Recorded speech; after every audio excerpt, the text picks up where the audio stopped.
Hi, You want to hear everybody. some? Oh, sorry. Are we going? We're going now, yeah. I'll just tell you anyways. I'm number two ranked player in America in Premier League fantasy.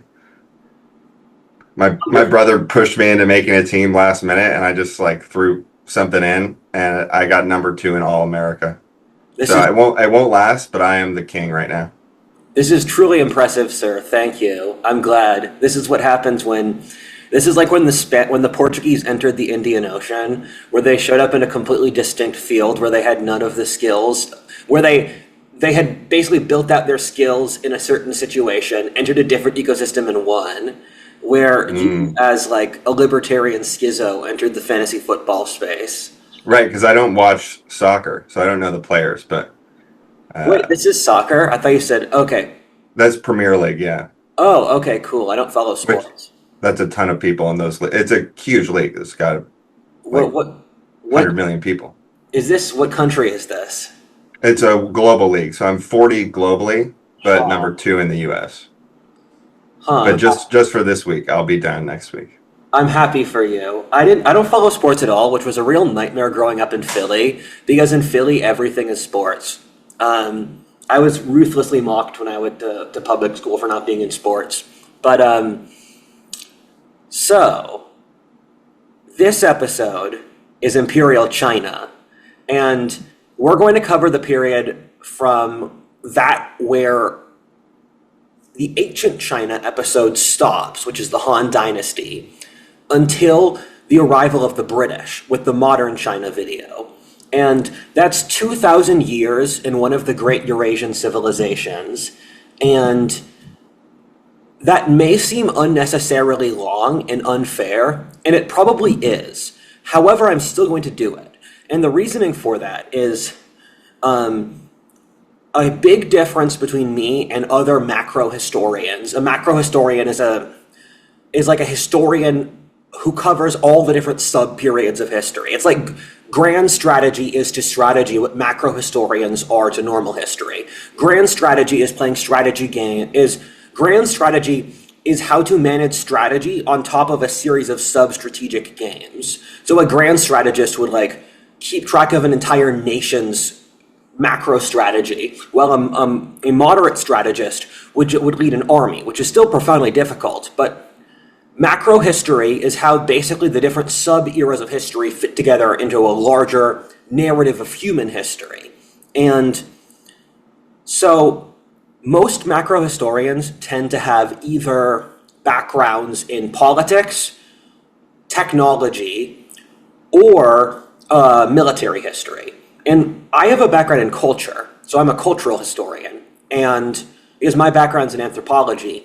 And when I look at China in the 2,000 years from the Han Dynasty until the breakdown of the old Chinese civilization with European colonialism, it's the same fundamental civilizational bedrock, where China's social institutions formed around the time of the Han Dynasty. That's when the ruling class seized power. It's when the religious structure fossilized. Although Buddhism came in later, but Buddhism filled in the pre-established structure that Taoism already had. It's when their economic system developed. It's when they developed their military system. And so when we're going to cover Hindu India, which I probably have to read another 2 books on the topic to do it justice, I'm going to do the same thing, where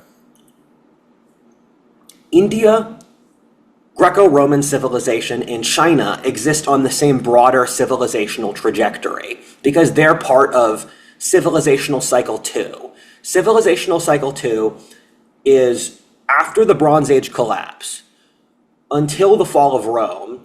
You saw the formation of these different civilizations that had the Axial Age at the same time in 500 BC. They filled the Dark Age at the same time in 200 to 400 AD. They had large empires around the birth of Christ. And so there is the strong parallels by India, Greece, and China that occur at similar rhythmic patterns. What happened in India and China is they fossilized around 200 BC, and they kept going for a lot longer as dominant world civilizations. India was the dominant world civilization around the time of the European Dark Ages, And China was, for several different periods, where China's may have been, out of the big four Eurasian civilization, the one that was on top for the longest, but it depends by what metric you use. And India and China fossilized around 200 BC, around the birth of Christ, and then they got knocked out of their stasis with European colonialism.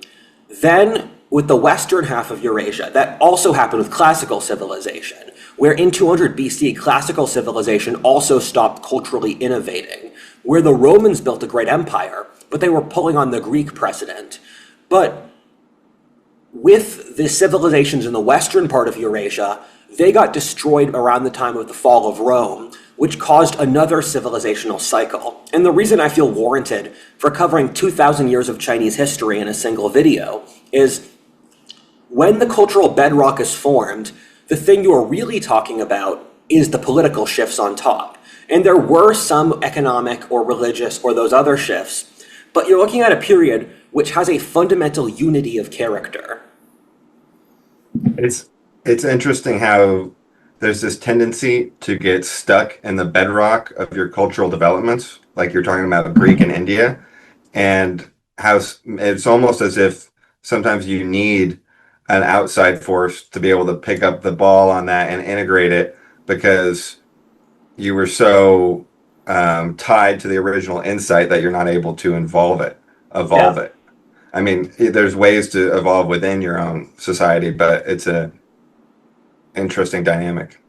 One of the things I've thought about, because keep in mind, I did alternate history videos for my first 7 years of YouTube, so this is already how my mind works, but China experienced their own equivalent to the fall of Rome period, and they saw barbarian invasions across North China. China split up into a series of collapsing feudal kingdoms, and that started in 200 AD and it ended around 600. And you had the Qin Dynasty unify China. But the difference is that in Europe, there was still the fall of Rome, but Justinian didn't pull the empire together. Where in 600 AD, under, I believe,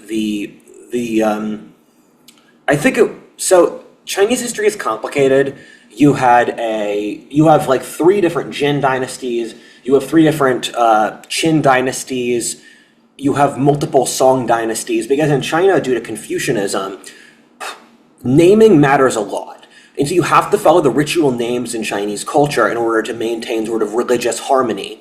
And so they'll reuse names from earlier periods of Chinese history, which makes it very difficult to keep track of things. Because are you talking about the Qin dynasty in the 3rd century AD or the Qin dynasty in like the 6th century AD? I think there was a Qin dynasty in the Warring States period, like 400 BC. I could be wrong there. Or are you talking about the Qing dynasty in the early modern period, or the Qin dynasty in 200 BC? So you run into these problems.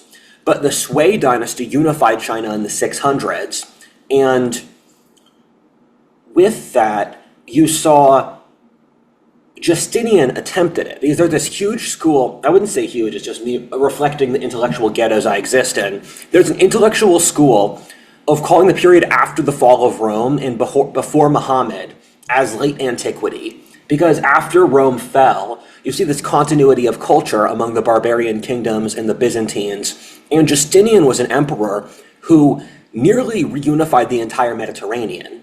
And what would have happened to show the parallel between Western Europe and China is if Justinian reconquered basically the entire Roman Empire, I would guess barring northern France and Britain, and then Islam never arose. And so China had its own fall of Rome, but then it pulled itself back together. And a key distinction in the western half of Eurasia, in the eastern half of Eurasia, is partly due to fighting grasslands nomads versus huge rice farming cultures, is the numeric discrepancy between the civilized and the barbarian was 100 to 1. I would guess for the Germans versus the Romans, because it's forest farmers versus wheat farming civilization, so it's probably like 10 to 1. And so it's the Arabs were desert barbarians who also had a large enough numeric discrepancy where the barbarians in the western half of Eurasia were able to knock out the pre-established civilizations to a degree where they had to go through a transmutation of forms. And the transmutation of forms is when pressure is applied onto a certain society or a thing that forces it to reformulate into a higher, better form. And so with the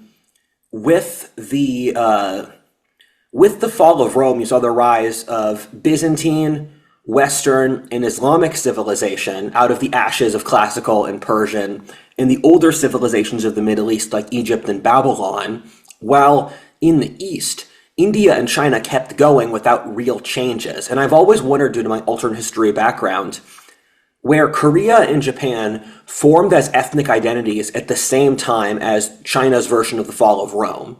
What would happen if civilizational structures fossilized differently, where Korea, Japan, North China, Manchuria became a distinct civilization by fusing with the barbarian steppe peoples, and then South China became its own civilization? Because both of them, there was a time before South China assimilated into North China when they were significantly more culturally different. And at the same time, their climates were super different. North China was grassland, land-focused. South China was ocean-focused. And it's something that I think it's fundamentally fascinating. I would love to dig deeper into the differences between North and South China, because like you said, they've been together for the last 400 years. I think of most of the differences in terms of ideology, in terms of Hong Kong, because the southern ethnic type is most concentrated in Hong Kong, and they are very opposed to the mainland. And I feel like those attitudes might translate more broadly into the South versus North divide, but I don't have a real clear mental picture of how. There's a great anthropology book called The 9 Nations of North America, and it breaks apart North America into nine different sub-regions. And I think, as an anthropologist, it's probably the best work on the topic. My friend Deep Read Dan, he's made the best cultural map of America I've seen anywhere, but he's going more so for the anthropology and the Albion seed stuff. If you want to understand how North America works today, 9 Nations of North America does the best, with the Rust Belt, the Great Plains. I've made that map for China. It's just I made it on my older computer, so I lost it. But you can split China in a series of sub-regions, and China it's useful to compare it to as if the Roman Empire survived. And we're going to tease out that thread, but you can draw that thread for a pretty long segment. And so in the same way that in the Roman Empire, you have these distinct local cults and these distinct local religions unified under the worship. In China, they don't worship the emperor as a god. They see him as like a manifestation of the divine will. There's a very large difference between those two things, I want to clarify. And so the emperor is a spiritual authority in the same way that, like, let's say he would be in the Islamic world, but it's nowhere near the same, where the emperor can't, he performs the spiritual rites, but he's not a religious figure. And this sounds like nitpicking in our society, but one of my friends likes to say, the way history works is small differences over large groups of people over large periods of time mean the difference in everything. Theologically, Islam and Christianity are quite close, but in application, they're incredibly different. And so when I was in the Imperial Palace in Beijing, it was utterly ridiculous, because the Imperial Palace is Ming Dynasty forward, like 14th century onwards. And I was hearing about all the things the Chinese emperor did, where most of the emperor's job, especially in the decadent periods of Chinese history, wasn't actually governing China. It was following the ritual prescriptions. And when China entered its crash out phases, where every civilization goes to sort of crash out periods, what they did is they'd obsess over the Confucian ritual prescriptions and then not govern the country. China did this like 5 times at least, where when China entered sort of like, cultures have a situation where they circle the drain, when their cultural technologies become so fossilized and sclerotic that what they do is they follow their cultural rituals, which exist to unify and give the society guidance, rather than actually solving the problems. And so this was an issue several times in Chinese history, where in the period of Wang Mang, which is a really funny name, Wang Mang, it was this Confucian radicalism where, for example, China was falling apart due to famines and civil war, and this was around the time of the birth of Christ. The Confucian radical emperor Wang Mang, I think he was a teenager when he got power. He was not mature enough for what the authority he was given. He would do things like, in Chinese culture, ritual prescriptions guide how governance works. And I can explain this if you're interested, but it's sort of like the way politeness works. And politeness is very important. I always show politeness because what you're doing when you're polite is you're recognizing another person's innate humanity and their innate boundaries and respect. So, and Heinlein once said, the destruction of politeness is scarier than like legitimate wars because it shows a society where people stop caring about each other and they stop treating each other with respect. And so what China did is they made this the dominant moral principle of their religious worldview. And so Wang Mang would do things like, there were the four great oceans in Confucian terminology. And so he picked this lake in Central Asia, which is like the size, it's smaller than a county. And then he said it was the Western Ocean.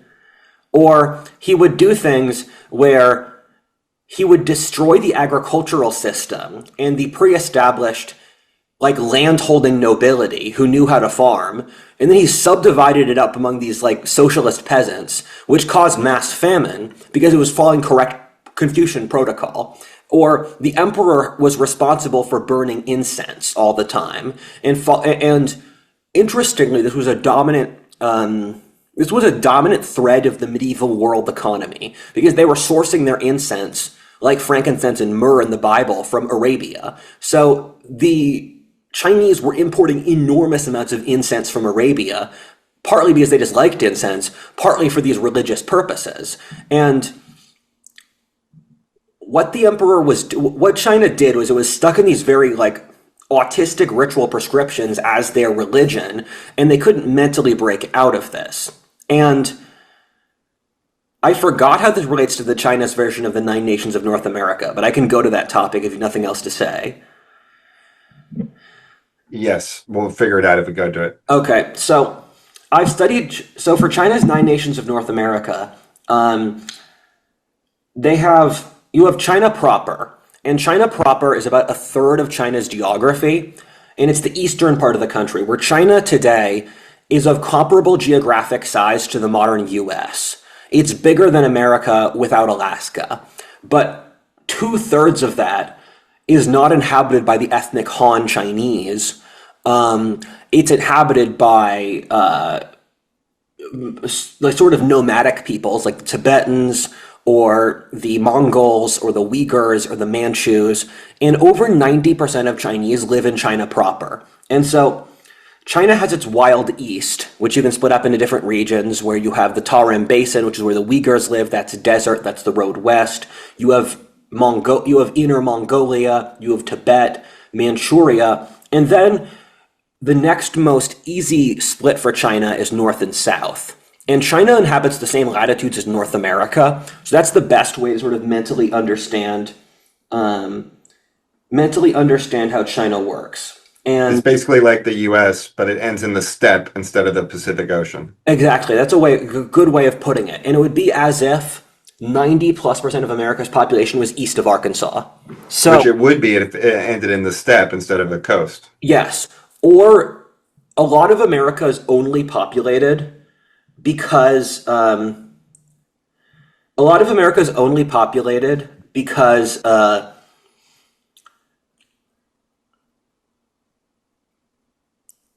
we killed the Indians. Sorry. I just had a note because I bought this cane in Cairo, and then it has this little metal thing that I periodically scratch my arm against, and I'm terrified it has like tetanus, although I have the tetanus vaccine. Don't worry about that. Tetanus is with metal mixed with poop. There's a little bit of metal in this, and so I'm scratching. Yeah, but that's fine as long as it's not mixed with. It's the poop that's on the nails from the cows that But gives you the infection. I bought this in fucking Cairo. How am I supposed to know what it's been? And so it didn't draw blood. It nearly drawed blood. So there was a 15-second mental panic where I'm like, is this going to give me a horrifying illness? And then it didn't draw blood, so I'm good. So that was what my mind was on. This is ebony, by the way. I love it. We'll go through the evidence of tetanus later. I'm touching my BBC. But so... Kane maxing. So if you want to compare America to China, Beijing sits at the exact latitude as Philadelphia, 40 degrees north. Shanghai sits at the latitude of Jacksonville and New Orleans. Hong Kong is like Cuba and the Yucatan. If you mess with the map a little bit, you could say Hong Kong sits at the latitude of the Florida Keys, and Harbin in Manchuria sits at the latitude of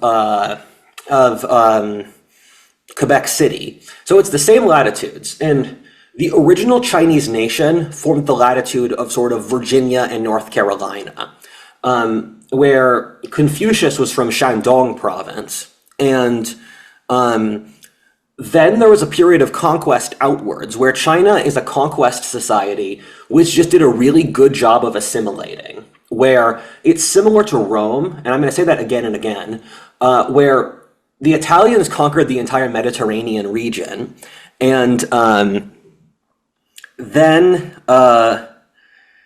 they assimilated everyone in the broader region into their culture. And so by the time of the 3rd century, people from Croatia or Britain or Syria would call themselves Romanitas, where it's this central region conquered outwards, but they did such a good job of assimilating and psyoping the conquered peoples that they formed the same ethnic identity. And so in China, the North Carolina region started conquering the entire region stretching from New York down to Cuba.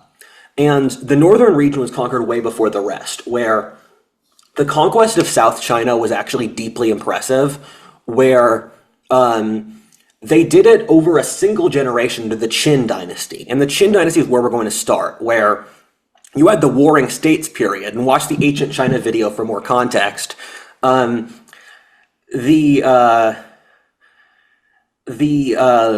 Qin conquered the area down to Jacksonville and New Orleans, down to the Yangtze Delta, from all these different distinct sub-kingdoms. But the Qin are very much they're very much like Stalin or Mao, where they were this horrifying authoritarian, totalitarian society where the government forced everyone to live in these communal compounds, where they worked for the government. There was very little private economy, and they would, if one person in the compound committed a crime, everyone else would be killed. Or everyone else would be punished for it. And they killed off all the old nobility. They burned all the books written before their start. They legalized religion, and all these different things. And they would do even more crazy stuff, like they built the Terracotta Army, where they built out a miniature army to serve the emperor in his afterlife, because he was trying to attain immortality, and he did that through mercury poisoning, which failed. And they also were the first people to build the Great Wall of China. And Chinese historians have always had very mixed understandings of the Qin Dynasty, where they think this is the first time China got unified. They built out a lot of the structures that later became Chinese Imperial, the Chinese Empire. The problem, though, was that they were just stunningly brutal by any metric you'd pick. And so they oppressed the Confucians. And the Confucians are to China what Christianity is to the West. They're the dominant religious substructure of China. And so when the Confucians were writing this, they wrote very negative things about the Qin Dynasty and their emperor Qi Shi Huangdi. while he was still the founder of that civilizational trajectory. And Cixi Huangdi went through a rehabilitation in the 20th century, where the communists liked him, of course, for obvious reasons. Mao Zedong saw him as his progenitor. And besides that, the Western left also liked Cixi Huangdi. So he went through a period where they tried to rehabilitate him. And the modern left in history, they just pick all the worst opinions. They'll pick the most horrifying tyrants, people who have very few, like, actually good traits, like John Lackland or the Mongols or Cixi Huangdi, and then they'll try to rehabilitate them. And he conquered South China, and he did so quite quickly. Where North China had had civilization for 1,000 years up to that point, South China was tribes. And they did so by going through the river systems, where most of South China is unified by river systems, where you can go from the Yangtze Delta in the middle of the country down to the bottom pretty quickly. And you do so by water. So they took out the water routes, solidified them by forts, and then conquered the entire south of the country in a single generation without any real military campaigns, which is it's pretty impressive. And so the northern generals militarily occupied the south for the next 1,000 years. And they even pushed all the way down to Vietnam. And they called Vietnam, they gave it like an incredibly condescending name of like, our little brother south of China, because the Vietnamese are their own distinct ethnicity, they have their own language, but the Chinese just said, no, you're ours. And so the Chinese held South China for a very long time, and they only really assimilated it in the early Middle Ages, where at the time of China's fall of Rome, South China remained part of the broader Chinese nation, but it was under the control of these northern warlords, where northern warlords controlled the south, kept it as an occupied military territory, where they brought in northerners, and the issue was partly disease. McNeill talks about this, where the northerners were not acclimated to the south's diseases, and so what they did was, once northerners picked up the genetic immunity from malaria, and people pass on immunity to illnesses through mother's breast milk, so it takes generations. Northerners migrated into the south, then the south became part of the broader Han nation. And, this is what I was going to say with the commonalities between the Chinese religious structure and the Chinese sub-nations, where in China you have languages that are highly distinct, where Cantonese and Wu, that's from the language around Shanghai, and Mandarin is based around Beijing, and that was the language of the Chinese government. It developed over the High Medieval period, where even Mandarin's early modern period, that was like a Ming Dynasty thing, where until the 18th and 19th centuries, every region of China had their own dialects that were basically mutually unintelligible, and the only way to communicate was by language. And so if you're a northerner in the south, because the Chinese alphabet does not have a relation to words, it's as if the Egyptian alphabet kept going, where it's a pictograph, it's an image, and so you can use the language in a variety, you can use the written text in a variety of contexts. So if you're a Mandarin speaker going to Hong Kong, which kept Cantonese much longer, because it was part of the British Empire, so they didn't have the Mandarin-based Chinese conformist school system, you can use the alphabet. So the alphabet held China together, and if they didn't have it, they would have split up by now, I think.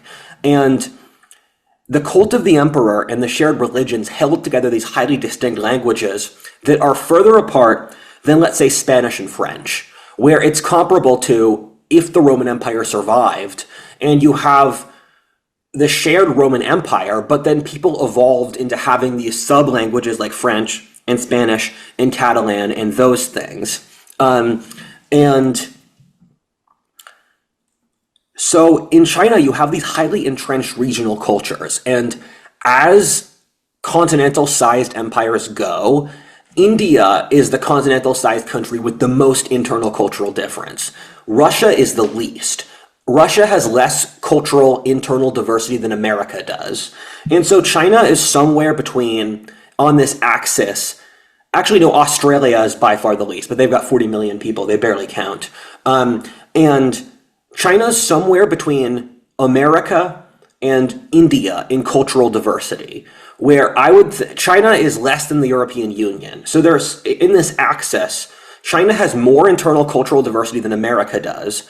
It has less than the European Union, and it has less than India. And so if you go inside the subregions of China, this is how I divide it. You have the North Chinese Plain, which has militarily dominated the rest of China, and that's the region south of the Wall. That's the latitudes from like New York down to the Carolinas. That's a combination of woodland and grassland. It's got a climate comparable to the American Midwest. And that region is where the central government's been based. They're more hierarchical, they're more conformist, and they're the imperial core in like fantasy novel terms. It's the same as the US so far. It is. South of it, you mean the Northeast? Yeah. So if you and I start talking about this, it's going to become the entire rest of the video. So I'm going to refrain because we could make a video on American regional cultures or the history of that in the future. But the Northeast also, it's our naval and industrial core. So in China, that naval and industrial core is in the south and the east. What we did in America is with the government contracts in the managerial state is that we deindustrialized and decommercialized our old technological and commercial core, so those things had to move to the Sun Belt, which is what also happened in China, where earlier on, their technological and commercial core was in the north, but due to the centralizing government power, it migrated to the south, which the government could hold on less easily. Oh, wow. Well, we could get some indications of how our current process is going to go, because that's happening now with the Sun Belt, like you said, based on what we learn in China right here. We are not going to become China. We're not allowed to. We're not going to become this centralized bureaucratic state where everyone's crushed under the government. Denied. Oh, yeah, no, lessons for how to avoid it. Yes. And so you have the north, and then you have the Shanghai Delta, which is the mouth of the Yangtze River. And for most of the last 1,000 years, this is the most dense, besides Bengal, the mouth of the Ganges River, this is the most populous place on Earth. And it's sometimes the wealthiest place on Earth as well. And whatever city dominates the mouth of the Yangtze is determined by context in a historic time period. Sometimes it's Shanghai, which was originally a British fishing village. Sometimes it's Hangzhou. Sometimes it's Nanjing. There's a variety of other ones. And this is China's second core. So whenever the capital is not in Beijing, it's at the mouth of the Yangtze River. But the thing as well is that this subregion, it has like urban maladies. And I follow a lot of Chinese YouTubers. There's like 6 Chinese YouTube channels I watch to keep up with Chinese news. And they all talk about Shanghai as like a sort of New York region where it's hyper competitive, it's capitalist, but it's very cold, it's very sociopathic, it's very status seeking, where Beijing is like a macro-sized Washington, D.C., and then Shanghai is like New York. And they attract different varieties of people. But like, imagine if we made Washington, D.C. twice as cold and sociopathic, and that would be Beijing. And I'm sure that's not fair, but it's the best explanation I can give. Apologies to Chinese viewers. You can tell me if I'm wrong in the comments. Then you have the central Yangtze Valley, which is agricultural core. It's lots of people. And it's similar to the American Midwest, where everyone discounts the power of the Midwest. Like the Rust Belt, the Midwest is 100 million people. It's frequently been the wealthiest place on Earth. But the problem with the central Chinese core is because it's so dispersed, you can't concentrate pressure. So this region is like the chessboard for the rest of China. People fight across it.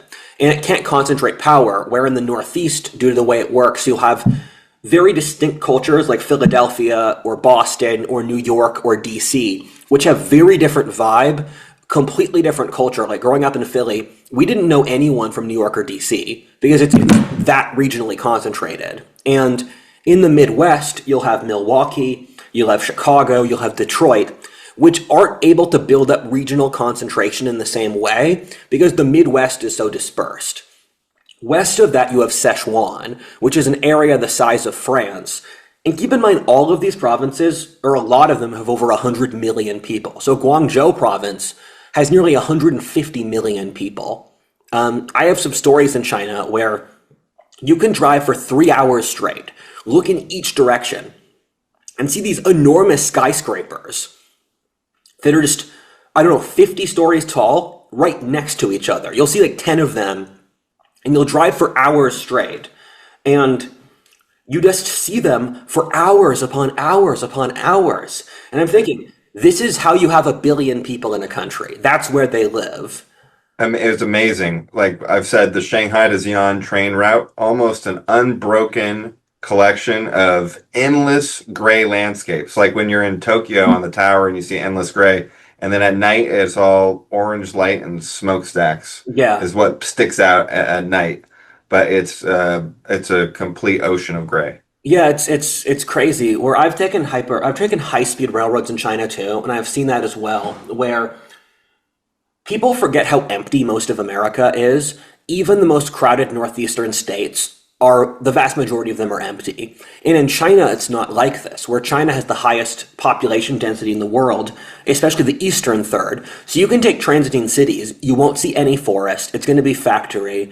It's going to be, the land is polluted. It's the most domesticated landscape in the world. And when I was a kid, I loved nature documentaries, and I would watch these Chinese nature documentaries. Or there was one by the BBC I loved, and it's funny because it was 7 episodes, and only one of them was in China proper. All the others were like, look at the pandas in Sichuan, which is the edge of China proper. Look at the pumas or the snow leopards in Tibet.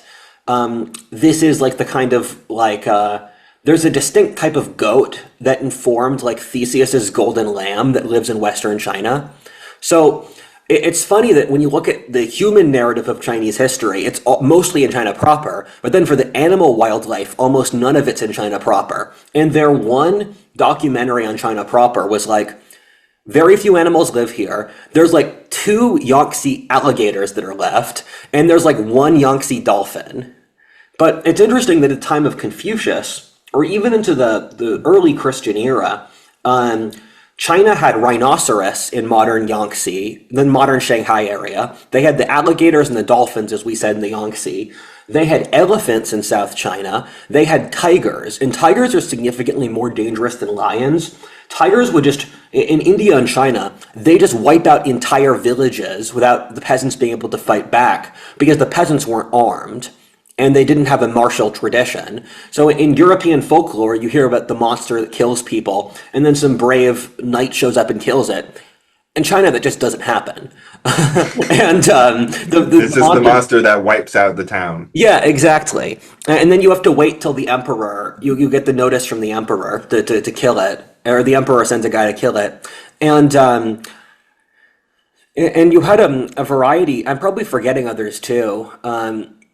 So China used to have an insane wildlife in the ancient period, and you think about like it's weird to think of Confucius seeing a tiger or seeing an elephant, and at the same time in ancient Greece they had in early Greece they had lions in Greece. And And black mane lions too, bigger ones. that's so cool. They also had aurochs, or these huge extinct ice age cows that lived in Greece. Um, and Yeah, I was the white rhino last male just died.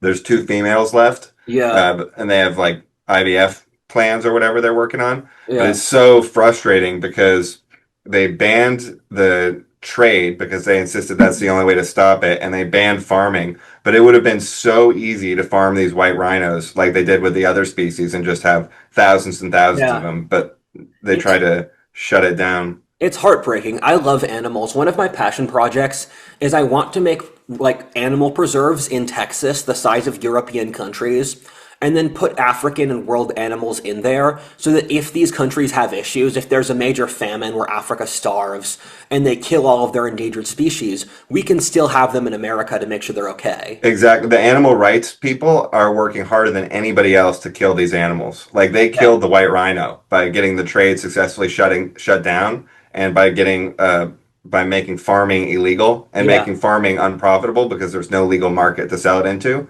They killed the animals. It's like the things you say about child labor, where once a government installs child labor laws, it increases child labor because parents will practice child labor if they're going to starve.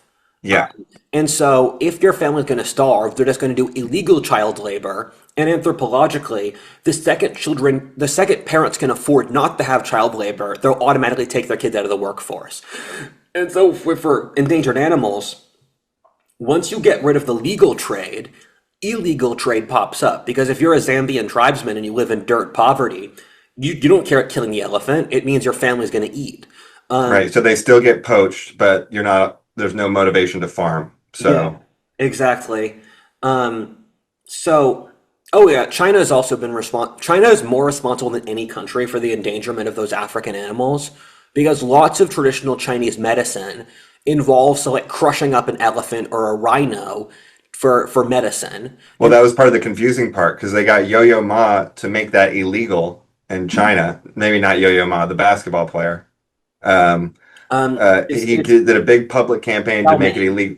Yeah, and they made it illegal, and so that killed the farms in South Africa because they had no market to sell it into. Yeah, But the white rhinos were in different countries that didn't have farms at all, yeah. so it was entirely avoidable. Another note before we return to China is for conservative political people in the audience, keep in mind that every single environmental issue except CO2 emissions scores better with conservatives than progressives. In every other form of environmentalism, between forest preservation, animal rights, making sure the water is clean, the air is clean, conservatives care more than progressives.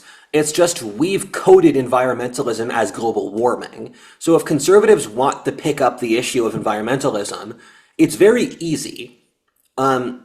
And return to China. So to go through the subregions of China, you have Sichuan in the west, an area the size of France, with I think like nearly 100 million people. And Sichuan has always been its own distinct cultural polarity, where it was an independent country until the Qing period, where they conquered it, and it's surrounded by mountains. And so when the rest of China falls, Sichuan is always the last place where it was the capital of China in World War II because the Japanese took the eastern third of the country.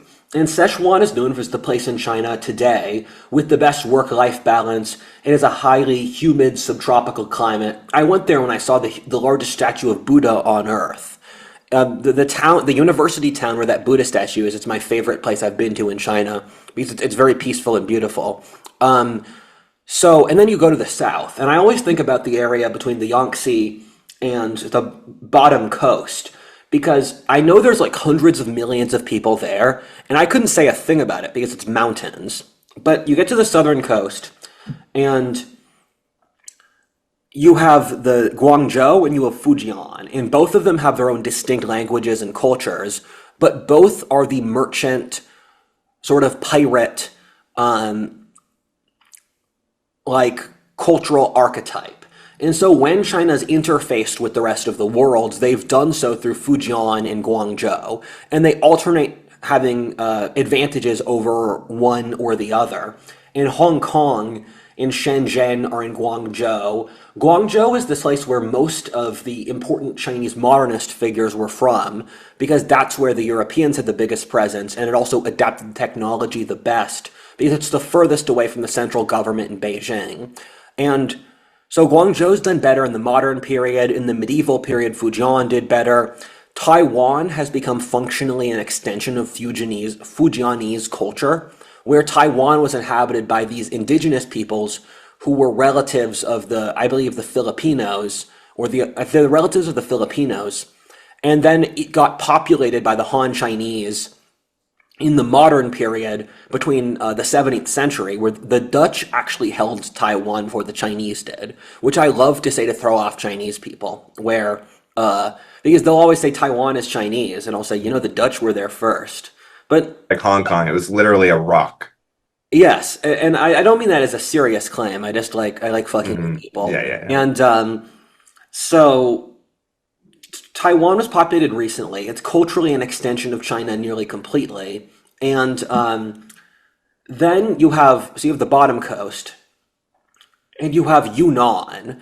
And Yunnan is the mountainous southwest. That region was only populated by the Han in the early modern period, where China had its own wild east moment. And John Key talks about that during the Ming Dynasty and the Qing Dynasty, where Chinese settlers would move into Yunnan and like Guizhang and the sort of the mountainous southwest. And China has a lot of designated sort of native peoples, which are like the Native Americans in America. They have reservations, they have independent privileges, but they're not given anywhere near as good treatment as the natives in America are. And so most of them are concentrated in Yunnan, because in the mountains, there's lots of space for distinct cultures. And Yunnan's the poorest place, or one of the poorest places in China today. And in China's Wild West down in Yunnan in the early modern period, they had stuff where you had battles between settlers and local tribes. You had genocide of the local tribes. You had enslaving them. So it was just a crazy moment. And so those are the distinct sub-regions of China proper. It sounds like Colorado or something. Yeah, something like that, or New Mexico. So we gone to different sub-regions of China, and let's do this chronologically, where the story of the fall of the Qin Dynasty, and this is around 200 BC, is such a good emblem for why bad regimes fall.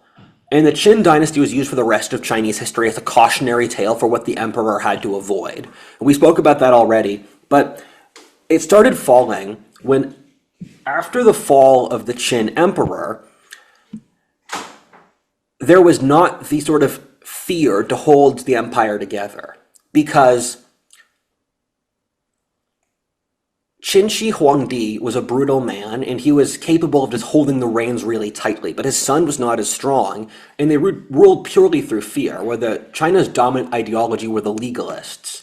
And the legalists thought that you need to use brutality and force to control people.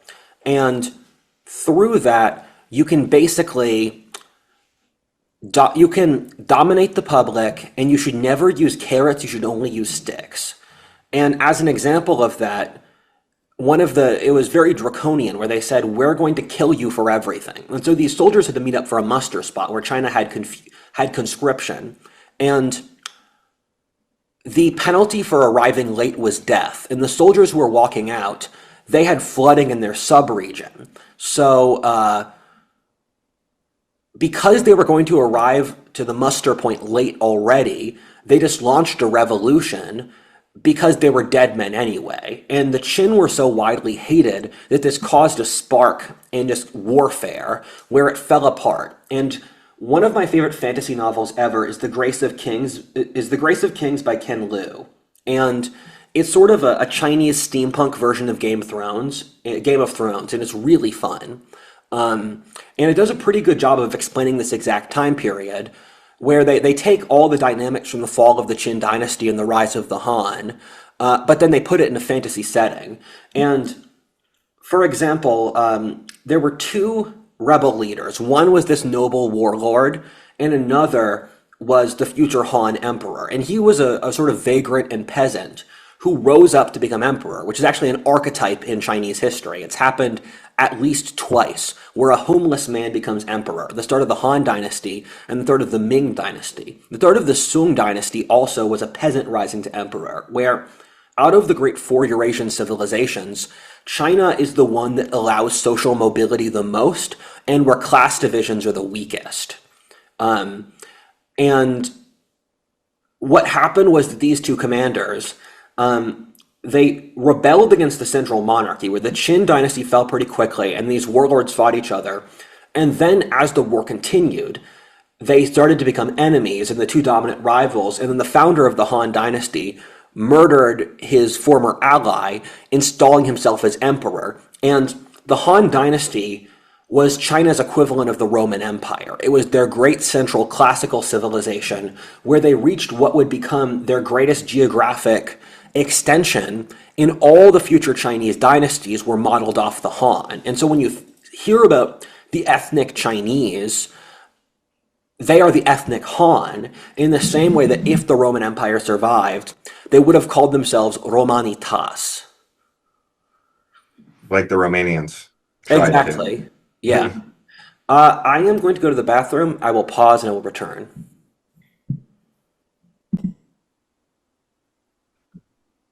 So, with the rise of the Han Dynasty, you saw a fundamental shift from the Qin Dynasty to a completely different structure, where I talked about the religious structure of China in the earlier video on ancient China.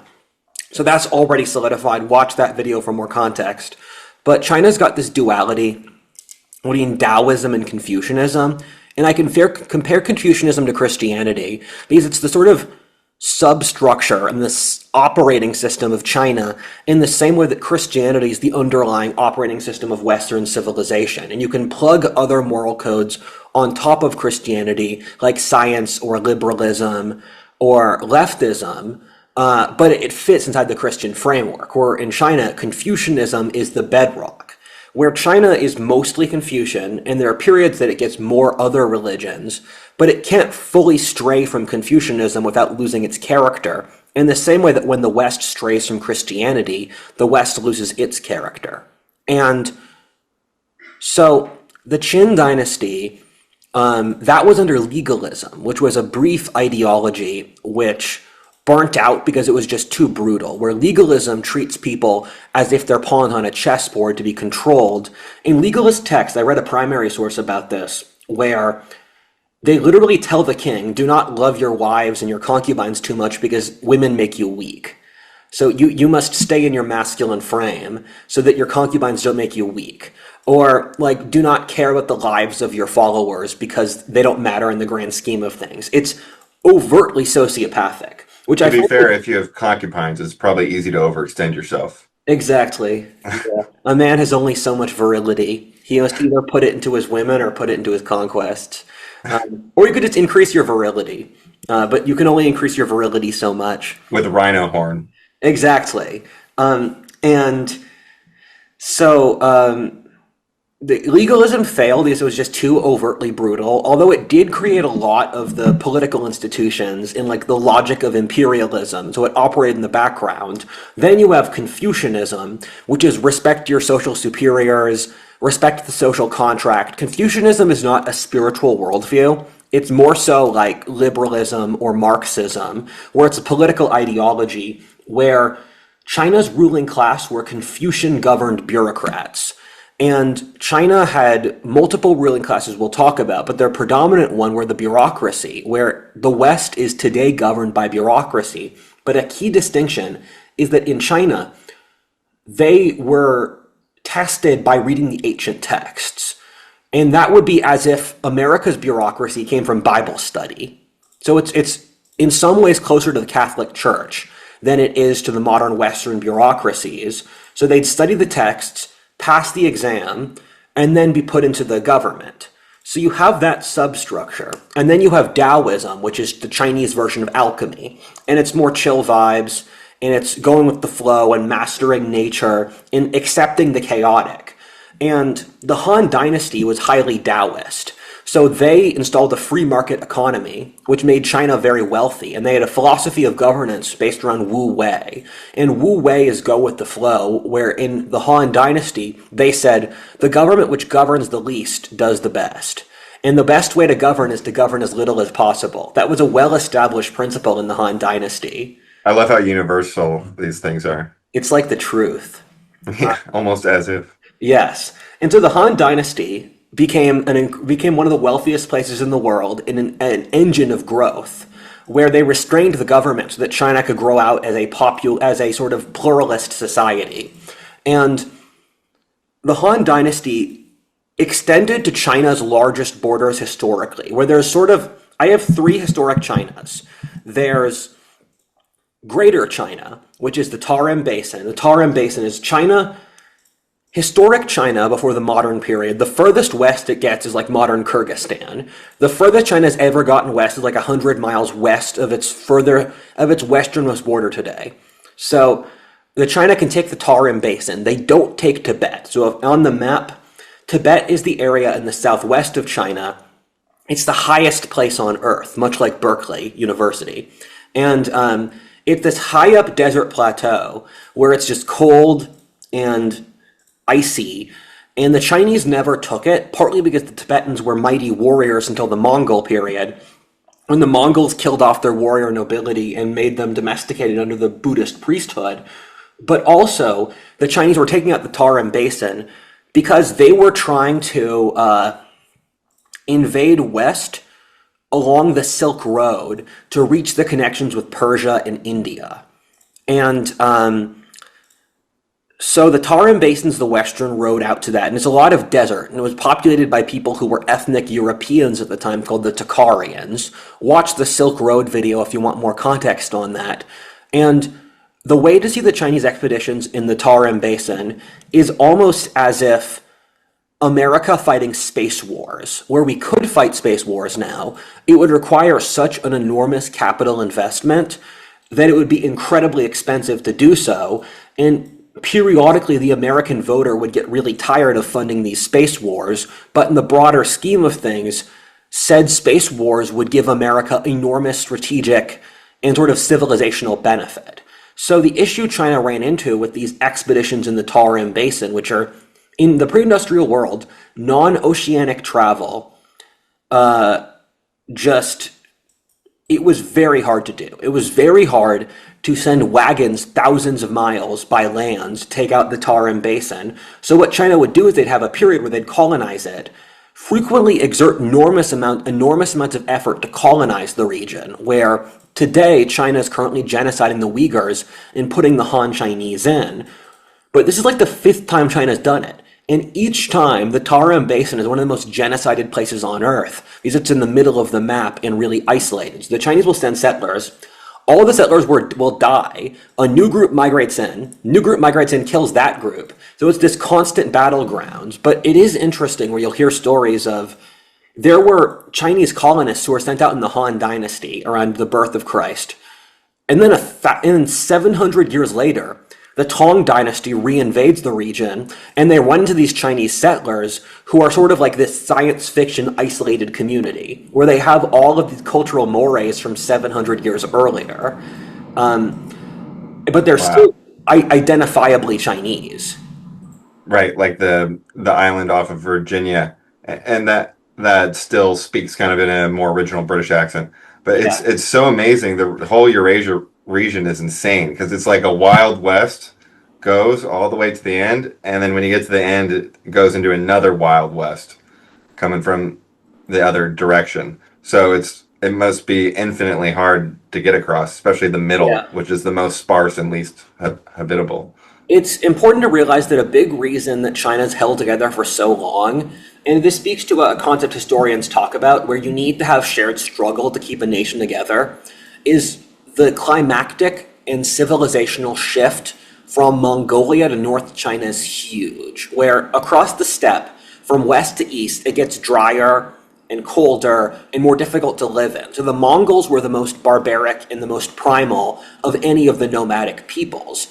Then you have the Chinese, who out of the big four civilizations, they were the most civilized and the most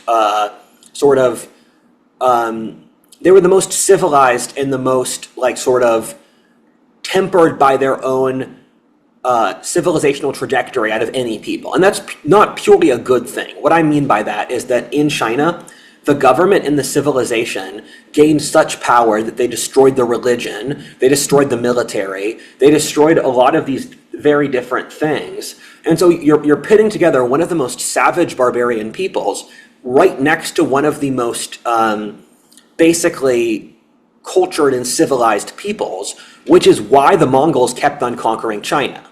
And at the same time, China's held together because you've had this horrifying threat right next to them.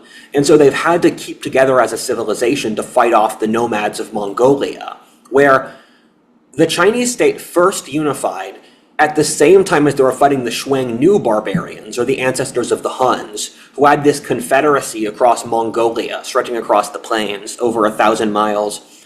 And then until the time of the Ming Dynasty, they were still held together fighting against the Mongols. So it's this continuity. And the reason that Beijing, or the North Chinese Plain, has consistently been the capital of China is the North Chinese have had to get their acts together militarily to fight off the barbarians. So if the North Chinese are developing all of these systems to fight off the barbarians, it's made them the toughest people in China, which meant they can conquer the rest of China. That gives a lot of useful context into why they dominated the South. That makes a lot of sense. And the Chinese had this consistent geographic issue where when they fought the Xuang-Nu initially, they had a series of horrible wars where the Xuang-Nu won. The Xuang-Nu humiliated the Chinese, married their princesses, and forced them to extort enormous amounts of tribute. But then this created a period of introspection inside China where they completely changed their social and military structure, fought against the Xuang-Nu again, and then they genocided the entire Mongolian grassland, where they were so hard to fight. The Chinese just said, fuck it, we're going to kill all of you. So they went to every water source in Mongolia, butchered every one of the major water sources, and because the nomads had no place to get water, they had to migrate west, and they burnt all the grasslands, they killed all the people, which forced the Huns west, so they eventually slammed into Europe 600 years later. And the Chinese built their first colonial empire out in the Tarim Basin in Uyghurstan. I hate the term Xinjiang because it's new frontier in Chinese, and it's completely destroying the Uyghurs, who are the native people, who have been genocided. And I think it's completely unforgivable the Western media does not hold China accountable for it. Because it's legitimately a genocide. And we have so much evidence for that I don't want to get into that now. It would take me forever to explain. So I call it Uyghurstan. And the reason the Chinese went out to Uyghurstan first is because they didn't have a lot of good cavalry, where this speaks to the climactic difference, where the Chinese could only fight in infantry because China was so densely populated, there was no place for large horses. So they had these pike armies, but the nomads who fought entirely on horseback, they had an enormous qualitative military advantage where they could just ride circles around the Chinese, murdering them, and the Chinese couldn't counter them. So when the Chinese did fight the nomads, when it worked under the Han was just the complete destruction of the grassland. But the Chinese couldn't pull that trick very much because it required such an enormous expenditure of effort that once they did it once, and then they saw the nomads come back later, they can't justify to do this themselves again and again and again, which is why they built the Great Wall. And the Great Wall was first built under Qixi Huangdi, and it wasn't maintained uniformly, but it went up and went down, and there were certain periods where part of it was maintained and other parts weren't. But even in the Ming Dynasty, in the early modern period, that was when the Great Wall was the best maintained, nearly 2,000 years after the original version. So it's been a continuous thread over Chinese history. And part of the Great Wall was there are certain periods of Chinese history where the oppressive state was so bad that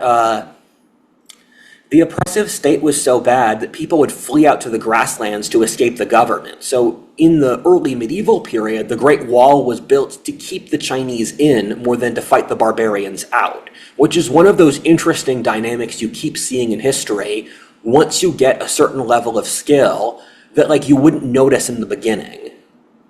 What do you mean? How does the skill relate to it? So, once you pass the Dunning-Kruger on studying history, you're going to start to notice all of these patterns. When you start studying history, you're not going to notice. But once your pattern recognition gets good enough, you realize it's omnipresent.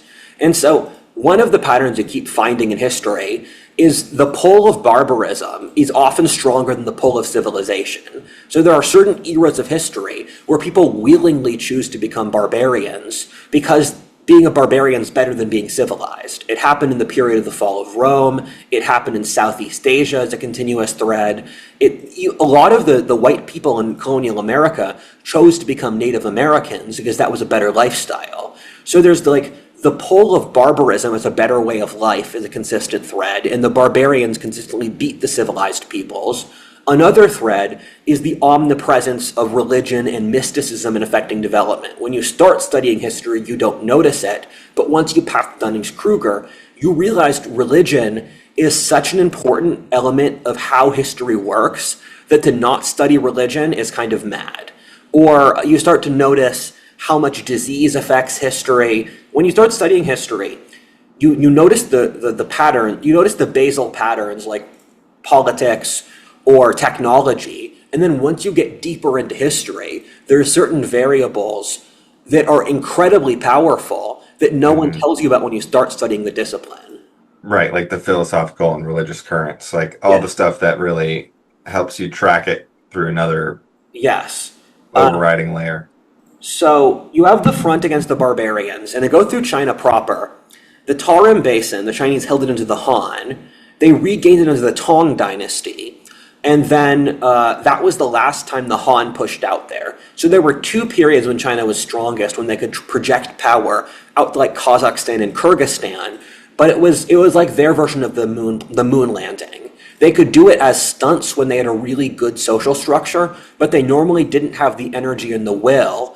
And another thing is that the Chinese became resentful that so whenever they had to do these Western wars, it enabled the government. When the government got the military and the technology to fight out in Kyrgyzstan, it meant they also had it to oppress the Chinese. So the Chinese political equivalents of libertarians and conservatives, which I don't like that phrase, it's completely anachronistic, they hated these colonial expeditions because it allowed the Chinese government to have these vectors to oppress their own people through having these enormous militaries. And the Chinese went through this fascinating period, watched the Silk Road video, where they discovered the rest of the world. And the reason they did so is they had to go out west to find sources of cavalry to counter the nomads. So they looked for this place called the land where the blood-sweating horses are. And that was the Tocharians in the Tarim Basin in western China, where they sent out an explorer to find the rest of the world. The Huns captured him, made him marry a Hunnish woman. He fled from them, left his wife, then went west to the Tocharians, who they were like Scythian peoples in western China, befriended them, built an alliance with China, kept going west, discovered Persia, made it to Iraq, heard rumors of Rome, but then the people there lied to him, saying it would take a 1-year voyage to reach Rome rather than a week or two.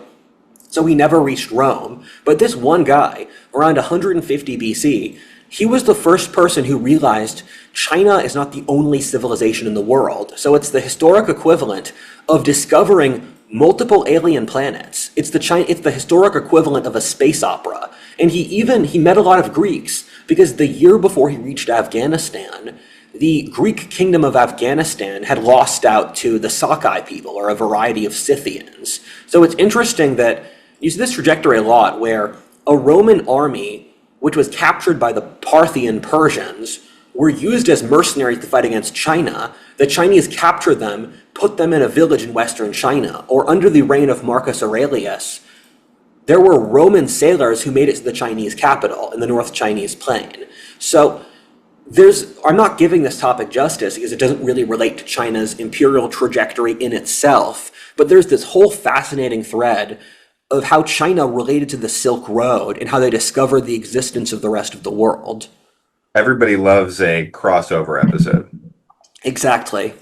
So the biggest extension of China is they have the Tarim Basin, and they always have this little sliver of land in Gansu province, which connects China proper to the Tarim Basin.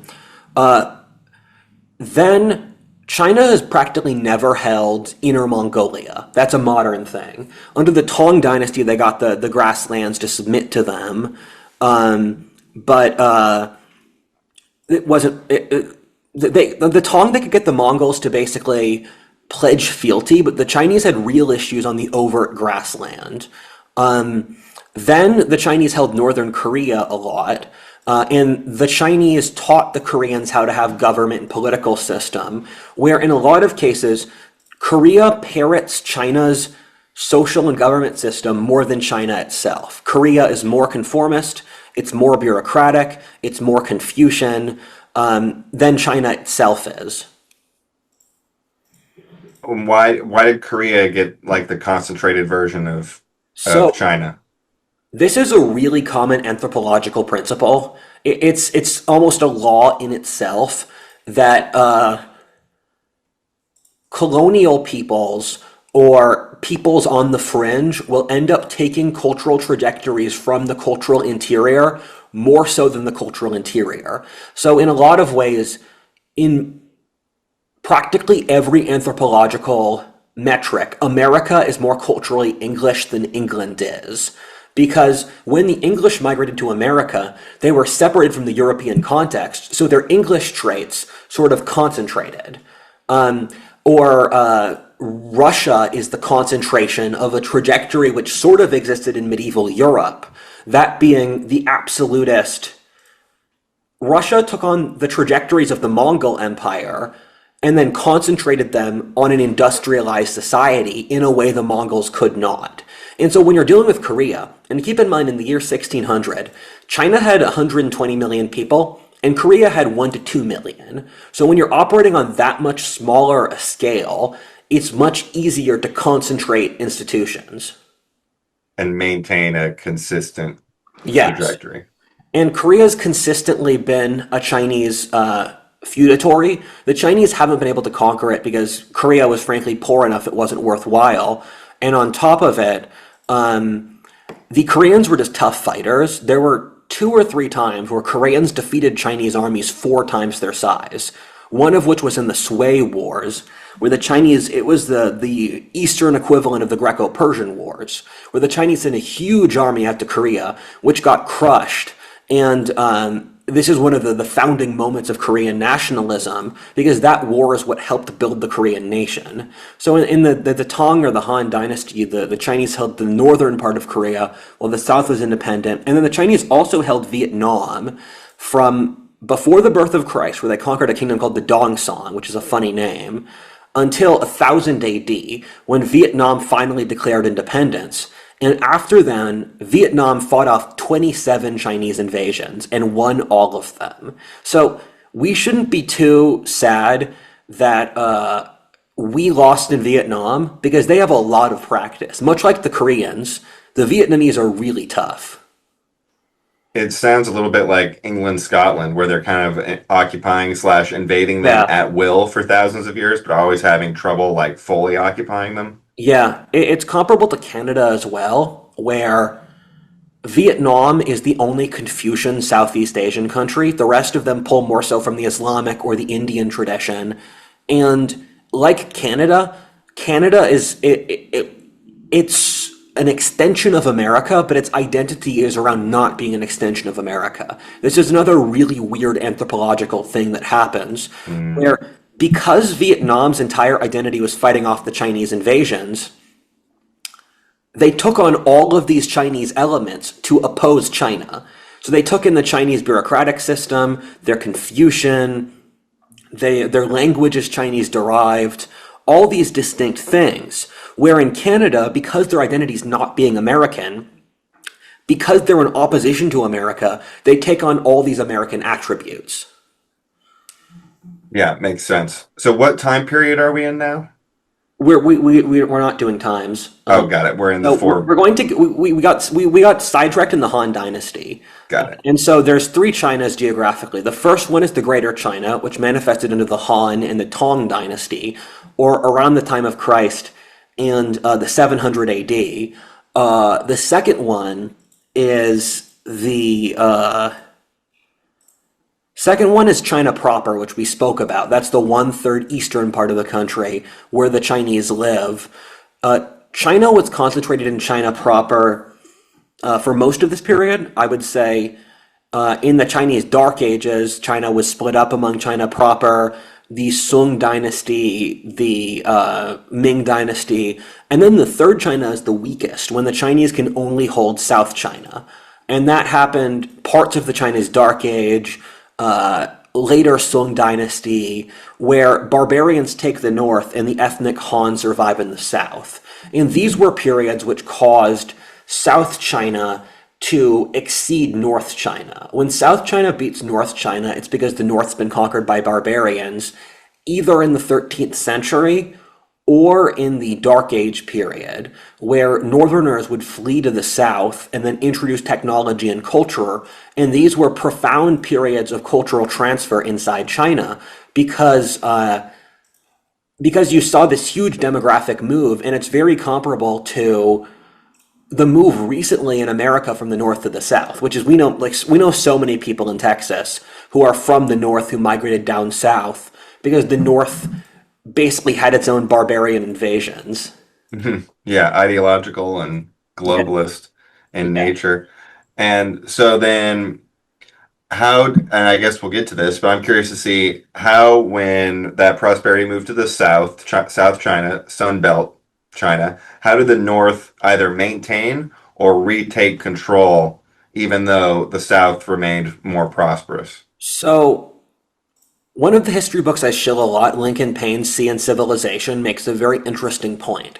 And the tipping point from north to south dominance is around 1000 AD. And that's partly due to disease gradient, where the Chinese finally acclimated to the south's diseases.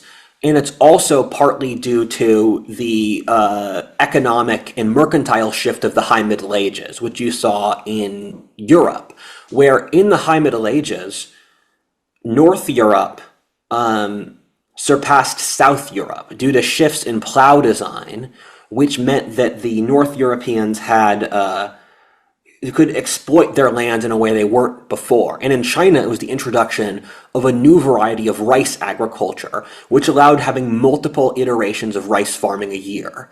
So that was around 1000 AD, and that gave the South a demographic lead, where by the time of the 13th century, and the Mongols killing 30 million people in North China is of course also a factor, where by the year 1270, South China had 80% of China's population, and it's where the Wow. lion's share was.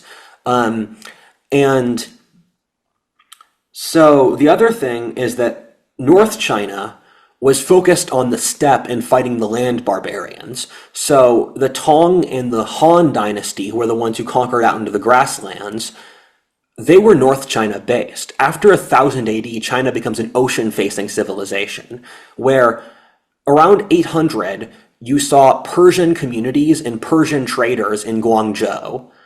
So the Song Dynasty in the High Medieval period, they didn't have any like land-facing wars, but they were constantly trading with the rest of Eurasia. The Ming Dynasty sent ships out to East Africa. So once South China gained demographic importance, China became ocean-facing, but the North maintained its power over the South by crushing capitalism and using the centralized government. Because what happened in the Ming Dynasty is in the first few generations, the Chinese were open to this global-facing colonial empire in the world. Hmm. But after that, the central bureaucracy that was North China focused throttled China's mercantile economy, its capitalism, and its trade system, where by a certain point in the Ming Dynasty, rather than sailing out to Kenya, they had nearly completely shut off foreign trade. And they had created all of these regulations against internal Chinese trade, which was the North artificially weakening the South to regain power. So we need to keep basically the bureaucratic control out of the North, even if the economic and demographic power goes south. Yeah, And it clicked is really interesting because you said in the beginning the South China was an ocean facing culture and the North China was not. So when the demographic and economic power shifted south, China became an ocean because that was an ocean facing country because that was the characteristic of the South. yeah. And then, like when the North totally took over in the 1600s, then they closed all the ocean facing stuff. So you can really connect it to the original nature of the populations. You can. And China fits in these sort of macro historical patterns where, as an example, the stability of Southeast Asian governments is dependent on China's economy. In time periods when China had a strong economy, Southeast Asia was unified under these strong centralized governments. When the Chinese economy collapsed, Southeast Asia fell into warlordism. It's like how you can correlate the price of coffee with Colombia being a democracy. When coffee price is high, Colombia is a democracy. When coffee price is low, it's a military dictatorship. So China fits into these rhythmic patterns across the world, and China was the wealthiest and most advanced place in the world for most of the historic period, where, and to see this, where The economic collapse, the social collapse of the Han Dynasty in 200 AD created a ripple effect which caused the fall of Rome. Because once China fell out, um, then once China fell out, you saw the destruction of the Silk Road, which destroyed the economies of the areas in between, and then that recession eventually slammed into the Roman Empire. It's similar with the fall of Rome. The introduction of Chinese gene pools into Europe killed a third of Europe's population due to plague, and then the reverse happened in China with the introduction of European gene pools.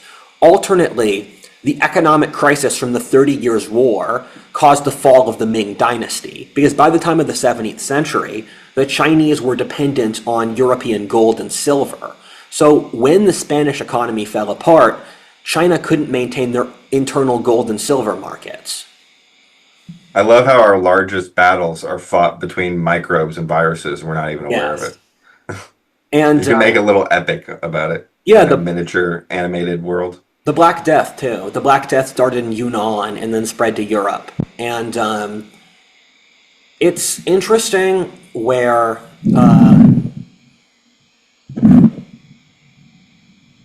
what you see with so North China didn't have to become the bureaucratic one, and South China didn't have to become the mercantile one, where in the 11th century, North China was on the verge of the Industrial Revolution, where they had blast furnaces that had larger scale than anything until 19th century Britain. And China invented gunpowder, they invented the compass, and these were most in the printing press. These were mostly pushes by the Taoists, where gunpowder is trying to find the elixir of immortality. And Taoism with They found the opposite. yeah, exactly. But then what happened with the blast furnaces, gunpowder, all of these technologies, and China had ships equivalent to Europe's in the 15th century. Europe had some advantages where the Chinese boats were bigger, but the Europeans were faster and more like nimble. But They were an alternate version of a ocean faring ship. yes, exactly. They were so huge they had they had gardens on them to grow their own food. The Wow. treasure ships were just huge. They were It brings back your space analogy. It does, yeah. And so when China does stuff, it does so in a huge scale without really a commitment to quality. So for the external wars against Mongolia or Burma or Vietnam or Korea, the Chinese would frequently send armies 4 times the size of the locals, not train them at all, not supply them, not have clear direction, and then the locals just butcher them in the local terrain. And it's the same thing with the sailing, where they build these ships several times larger than European ships, but then they're not as nimble or as good at sailing long distances. So China can really do things in a large scale, but the way their bureaucracy works is it's harder to have quality control. And so when they had the Industrial Revolution and the technology of the High Middle Ages, what then occurred was the government regulated it out, where we have records of this, where they made the regulations so hard for the blast furnaces that the Chinese didn't build them. The Chinese military, what the bureaucrats in charge said, in the same manner that good iron does not go into nails, good men don't go into the military. And China was facing barbarian invasions at this time, where the bureaucrats would write poetry about how much they wanted to retake the north.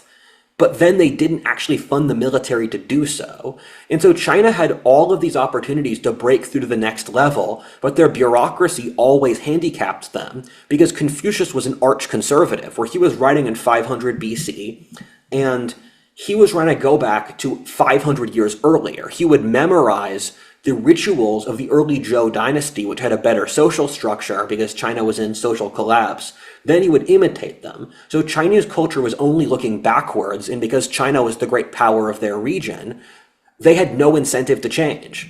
And so they consistently hit these issues. And so in 1000 AD, even in 1400, China could have completely dominated the world. They had the largest economy in the world into the 19th century. It was a highly cultivated and civilized society, highly technically advanced. Their elite were some of the most educated people in the world who were chosen through the Gaokao system.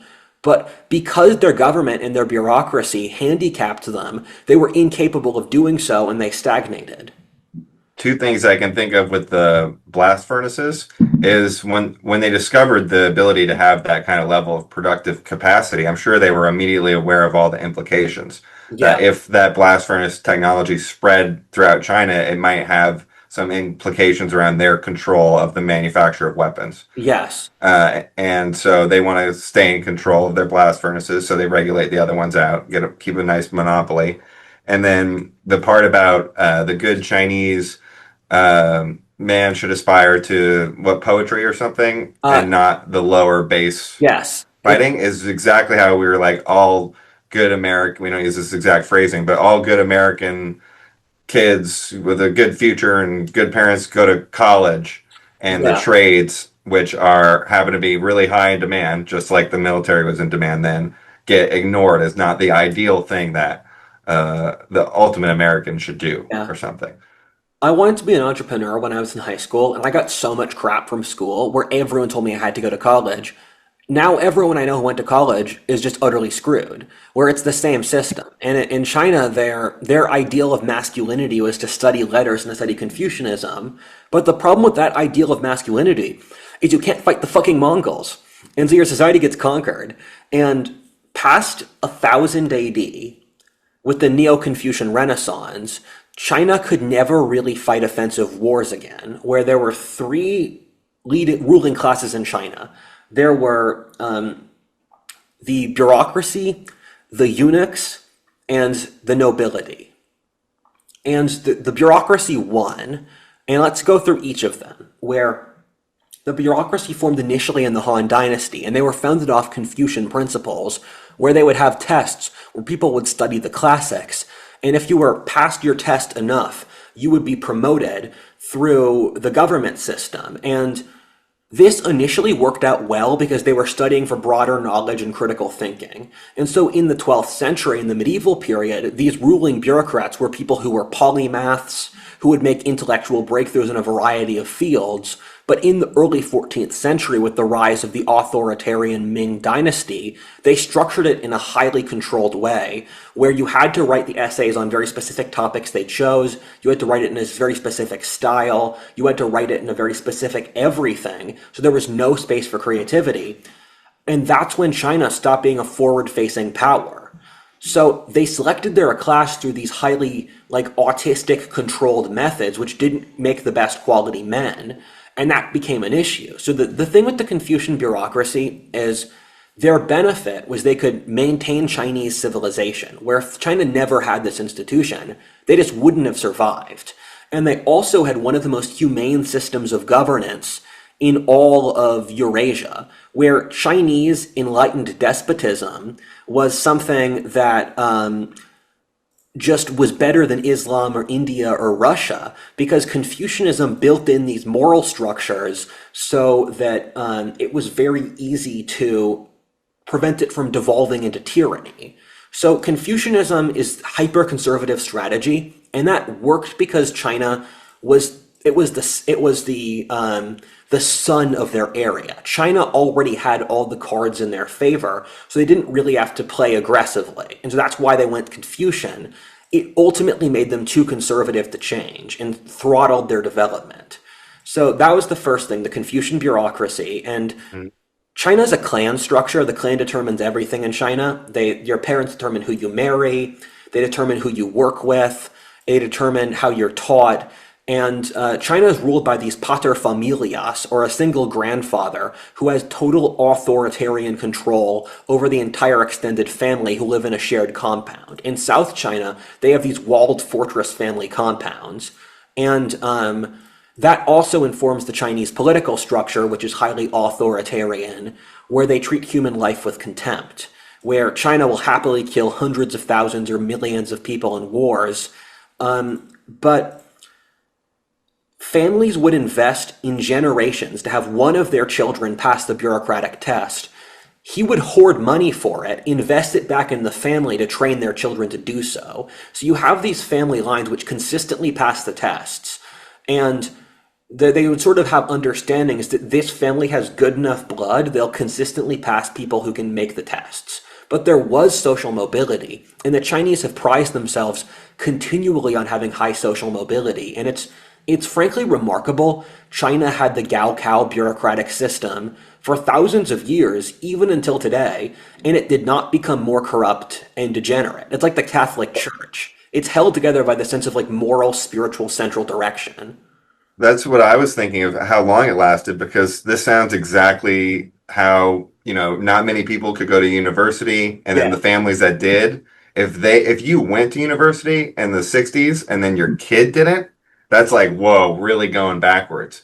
yeah. So people are building these family legacies of everybody in the family going to university. Oh, I'm the first in my family to go to university. It's following all these kind of social themes. It's just Yeah. collapsing a lot earlier than the And Chinese one, thankfully. the way the secular cycles work in China, and secular cycles are the consistent patterns where every few centuries societies fall apart due to having like elite overproduction, too many people competing for good jobs, inequality too high, too much competition, and for jobs, and it happens like the Black Death, the 30 Years' War, the French Revolution. China has those, and the way to look for it is to figure out when the standards for the tests are completely impossible for normal people. So in the 19th century, when China had the Taiping Rebellion that killed 30 million people, or 20 million people, the guy who launched it, Hong Shu Quan, was this guy who had did the test 3 times, and he failed each time. He had a spiritual experience where he saw himself as the second son of Christ, launched a revolution, made himself emperor, conquered all of South China. So what you're seeing here is this person who is completely capable enough to make himself emperor is being blocked out by the system. Where over the medieval and early modern period, as China had the commercial revolution, they had a moral panic of, we're giving the merchants too much power. The merchants lack cultivation. We're going to use the state to throttle the merchant class. So the merchants would buy up land, then become Confucian bureaucrats. And so it's interesting that China had the commercial revolution of Europe, but they throttled it on purpose, where they said, we don't want a social code based on money. And so what you saw instead is that when China had political crises, what was going on was because China was like a sort of partial capitalist economy, where the road to social mobility was through the test taking. And in certain Chinese political crises, the tests became so corrupt, people didn't trust them, so they had the revolution. So there's this single throttle for social mobility, which basically determined the success of the Chinese nation. And that's very dangerous, because when you have a single throttle for your nation's success, or a single ruling class, when you screw that up, your entire civilization is going to fail. Right, because there was mobility initially through the tests, but there's no mobility outside of the tests. So when that gets messed up, it's a problem. And it reminds me of the French system, where they have this really hard test at the end of high school, like when you're 17 or 18.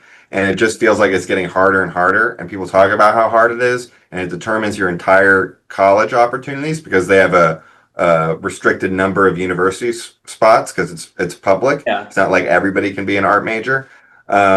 And so there's tons of resentment built up around this test. Yes. And it just means everything. You would not believe me, but the French actually structured it off China on purpose. France went through a period of China obsession in the 18th century because they also have the bureaucratic Sun King monarchy.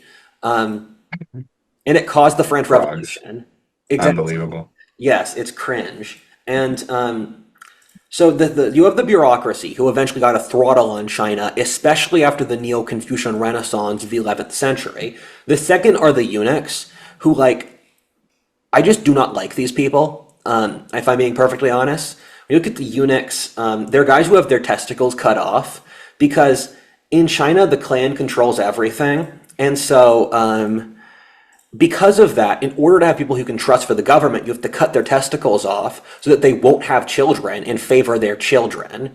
And so over various periods of Chinese history, these eunuchs get power, and the eunuchs and the bureaucracy fight, where the bureaucracy are hyper-family Confucian-oriented, the eunuchs are the opposite. So under Wang Mang, the eunuchs had a lot of power, which was later crushed.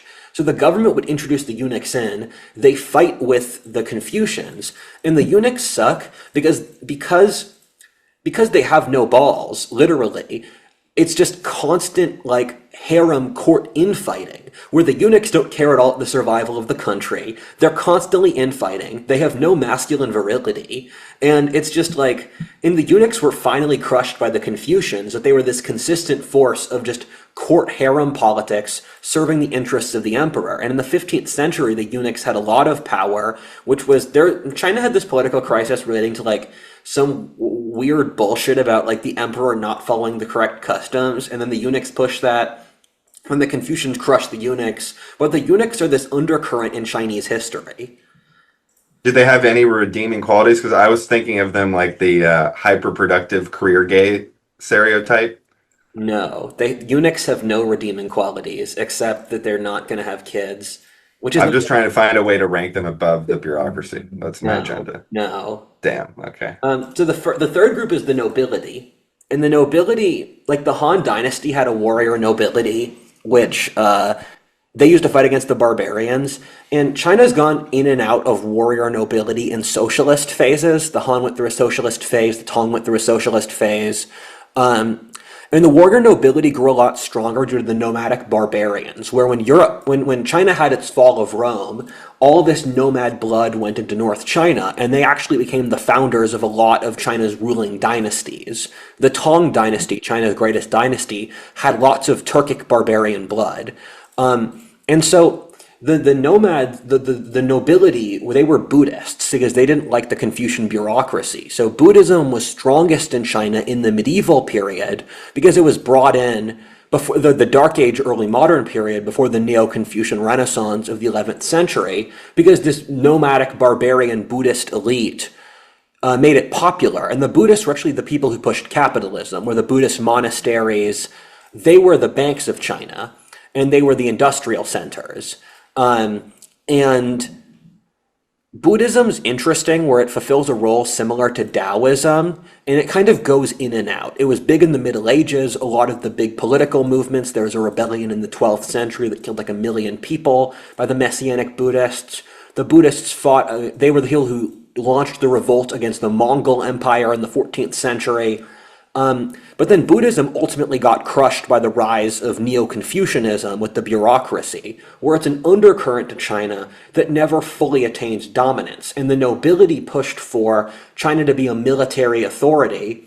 But what happened was that with the peasant revolt of the rise of the Qing Dynasty, the peasants just butchered the entire nobility. So in the 10th century, China had this enormous civilizational shift from being a Buddhist warrior noble country to being a Confucian bureaucratic country. The Song peasants killed the Buddhist nobility. Damn, my fantasy team is called the Song Dynasty. The one I talked about earlier. That's funny. Because I was thinking about China. Yeah, it's the Chinese-French Revolution. And so we've covered the distinct elements. The only thing left to do is talking about China's history chronologically. So, Han Dynasty, there's the Western and the Eastern Han. The Western Han, and in high school there was a Chinese restaurant in Philly called Han Dynasty, and we call it Handy Nasty. But the Han Dynasty, they conquered out west, and then they fell due to Wang Mang, which is another easy sex joke, where Wang Mang was this Confucian radical who was a teenager, and he seized power, and the peasants were starving, China was having a civil war, and he obsessed over Confucian rituals, and this caused a revolt which killed millions of people until he was unseated, and they brought in another relative of the Han Dynasty to form the Eastern Han, which I think might have briefly reconquered the West, but then they didn't.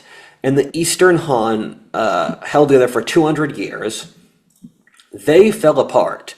And then after this comes there's the War of the Three Kingdoms. And this is China's sort of Arthurian Trojan War period, where China's great epic, The Romance of the Three Kingdoms, which was written in, I believe, the 14th or 15th centuries, it's set in this time period.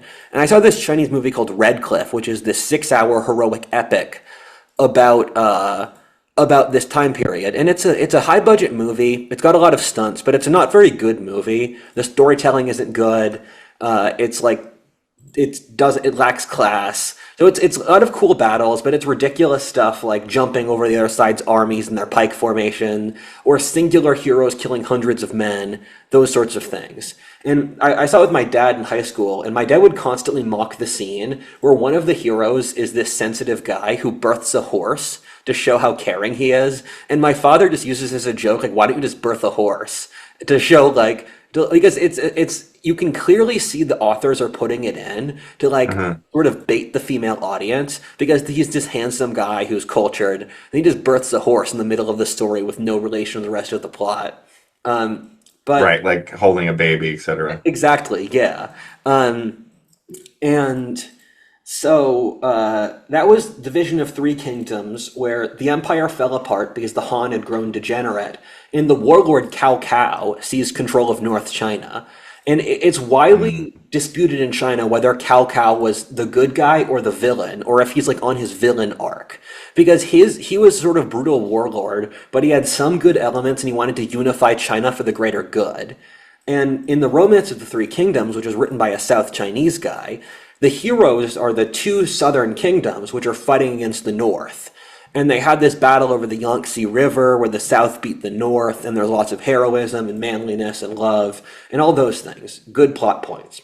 And so that was a big war. It killed like 4 million people. This is a consistent thread in Chinese history. If like Atrocities, the Matthew White book, which is the 100 worst atrocities, if you read the 100 worst atrocities, you're going to read a lot about medieval China, because China was the only place in the medieval world that had a large centralized state which could enforce conscription on the population. So you'll read about medieval Europe where like Charlemagne's army of 12,000 guys, or like friggin' the Capetian monarchy of France having their 500. There were points in the early French monarchy when the king of France's army was just him and his friends of like 500 guys. And in Wow. China, it's like Wang Mang raises an army of 300,000 men, or the Warring States periods, armies of 2 million men. It's just crazy numbers. And so China raises these huge armies. They have the huge wars. And so if you read about the bloodiest wars, it's lots of Chinese civil wars. So War of the Three Kingdoms, that doesn't really go anywhere. So China falls into a dark age period where the Jin monarchy briefly pulls things back together. And China has like several comical tyrants in this time period. One of the comical tyrants is like this like child emperor who raises taxes so much for their palace that rich people have their entire fortune stolen on the spot, and then the empire falls apart. Chinese emperors are liable to power tripping in the same way that like Caligula or Nero would, but Confucianism was generally very good at stopping that. The Chinese emperors have less power tripping than their power and length should entail. It's like Emperor Cusco. But so Exactly. how does that limit? How does Confucianism limit the bad behavior of the? Confucianism has very strong set moral principles about what inferiors need to offer superiors and what superiors are responsible to inferiors for. So Oh, so it keeps an eye on the yeah, responsibility of leadership. yeah, it's got an operating book on how to use hierarchical relationships, which is why China survived so long, because the lower classes are loyal to the upper classes, and the upper classes are loyal to the lower classes. So Confucianism is an operating book for social cohesion, which is why Confucian countries have the lowest crime rates, highest educational attainment, greatest social stability. Right. And you always lose the emperor's respect for his responsibilities before the population's respect for the emperor. So Yes. if you, because he has less accountability. So Yeah. if you can maintain that accountability, then you prevent that. Exactly, well put. And so you have several power tripping emperors in this time period. Uh, the Sui dynasty was super tyrannical. That was at the end of the Dark Ages. They were the dynasty that united China in the 600s. They would just spend human lives like ammo clips, where they invaded Korea, where they lost hundreds of thousands of men. China periodically launches these armies of hundreds of thousands of men, which again they don't train or organize or like feed, so they'll get Right. slaughtered by local armies Well, vastly. the worst part is you think, oh wow, what a waste of resources, and then you realize the reason why they're not feeding him or sending him, or they're just sending away surplus population, so they Yeah, don't have to evolve their social institutions and getting the bonus of yeah. inefficiently taking out some rivals. Because the bureaucracy aren't going to fight these wars. They have no incentive to make sure they're taken care of. And that's very overt in the modern period, where part of the reason Mao Zedong launched the Korean War is he wanted to kill off the old nationalist army. Because the nationalists defected to the communists partway through the war, but they weren't hardened Marxists. So Mao was like, how do I kill these people who have connections to the old guard without just having a purge make me look bad? So he just sends them off to Korea to get slaughtered by the Americans. That's a brutal dynamic for them because then they have to fight really, really hard to Yeah, survive, which just, and the better they fight, the more they feed into Mao's power. And exactly. the worse they fight, the more they die. Yeah, it's like in the Bible where King David was lusting after a local girl, so he sent her husband to get killed on the front line so he could take her. Mm. And so the Chinese Dark Ages are like a historic clusterfuck. I read this history of China. I believe it's by Eberhard. It's not very well written, if I'm honest. And it really focuses on the Dark Age period. So I have all this knowledge stuck in my head of because it's like the European Völkerwanderung, where you have these like tribal groups that are subsets of other tribal groups who migrate halfway across the map, who fight another tribal group, who form a kingdom. China had that, where the Tibetans, the Huns, the Turkic peoples, the Mongols all carved up different statelets in North China. And oftentimes there was ethnic mixes where like the Tibetans would mix with the Huns to make a new ethnicity to conquer a different subregion of North China. So so China went through that phase, and it's not really worthwhile to talk about. I don't like historic time periods that are just hyper complex political battlefields. But China had a period of like the Ten Kingdoms, where these 10 feudal states on the barbarian edges gained independence. Then they fought against the interior, all those sorts of things. And out of this Dark Age period where South China maintained Han control and the North was under barbarians, China saw this new influx of vitality for the Tang Dynasty. And the Tang Dynasty were China's high point, more so than the Han. And this is like 611 to like 911. It's a 300-year time period. It's funny. When I was at Wawa back in Pennsylvania, I bought some stuff for 211, and the guy at the Wawa, it's our gas station, which is widely loved, he said, "You know what happened in the year 211?" He said, "It's the rise of the Tong." And I said, "No, that was 611." And he said, "Oh, you'd probably know." He pulls the trick, and he didn't realize that I'm the wrong guy to pull the trick on. That's hilarious. It's like, yeah, you stepped into the wrong alley. He goes that the early 200s is the Han. It's the fall of the Han Dynasty. He was really confusing that. He's trying to, it's like trying to mug Crocodile Dundee with a pocket knife. Yeah, exactly. And so the Tang arose, and they pushed China back to its maximum boundaries, and they actually fought the Arabs at the Battle of Talas River, and they were this partial Turkic warrior society, and they mixed in with the Chinese, and the Tang really, that was China when it was most pluralist. Because you had the bureaucracy, you had the warrior nobility, you had the Buddhists, you had the Taoists, you had the Confucians.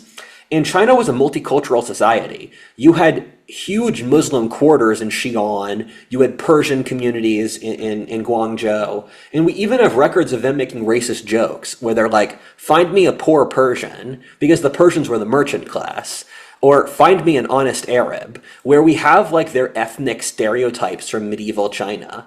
Oh, that's hilarious. I Yeah. wonder how accurately they overlap with our stereotypes of similar regions. So it's not that close because keep in mind Interesting. for them, the Muslim world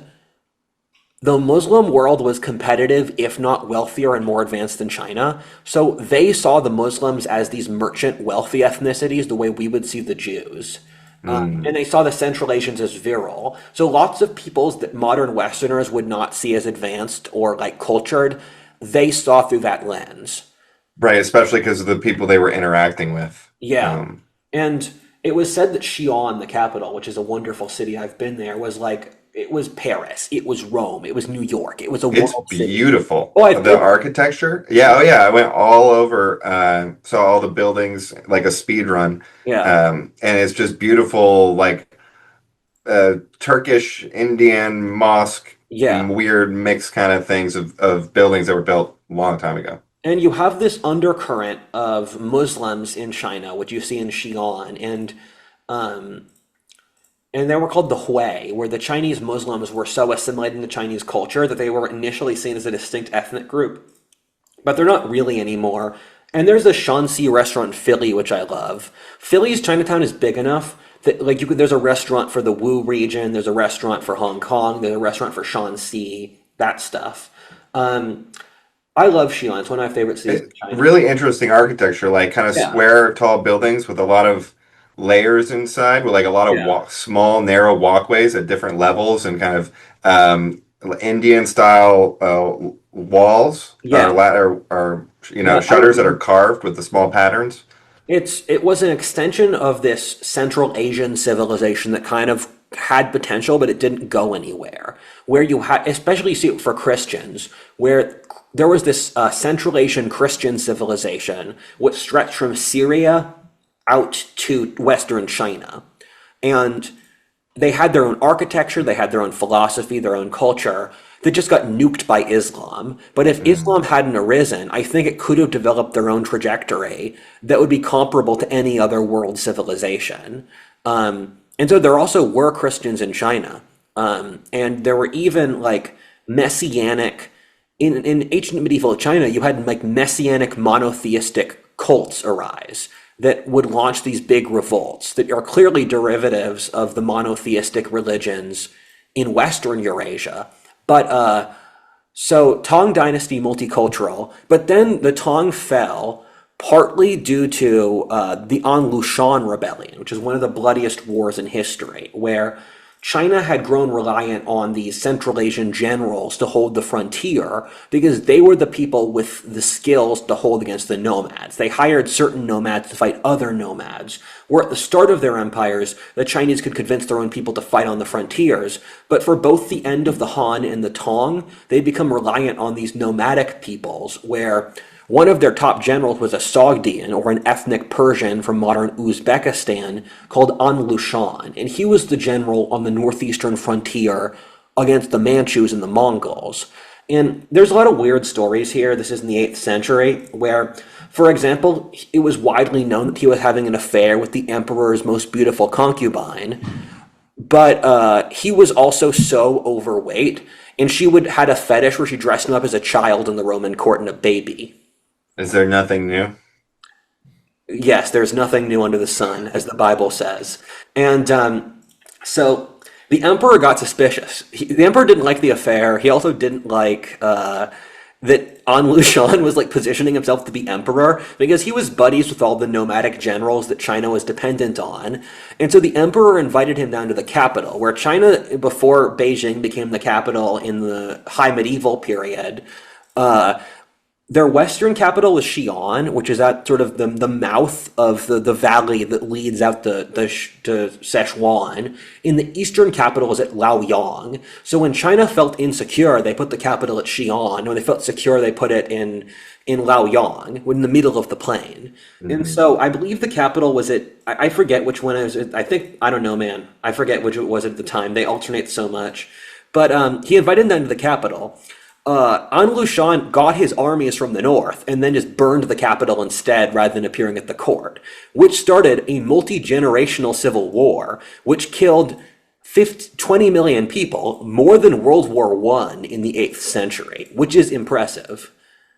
Wow, so the guy was on to him.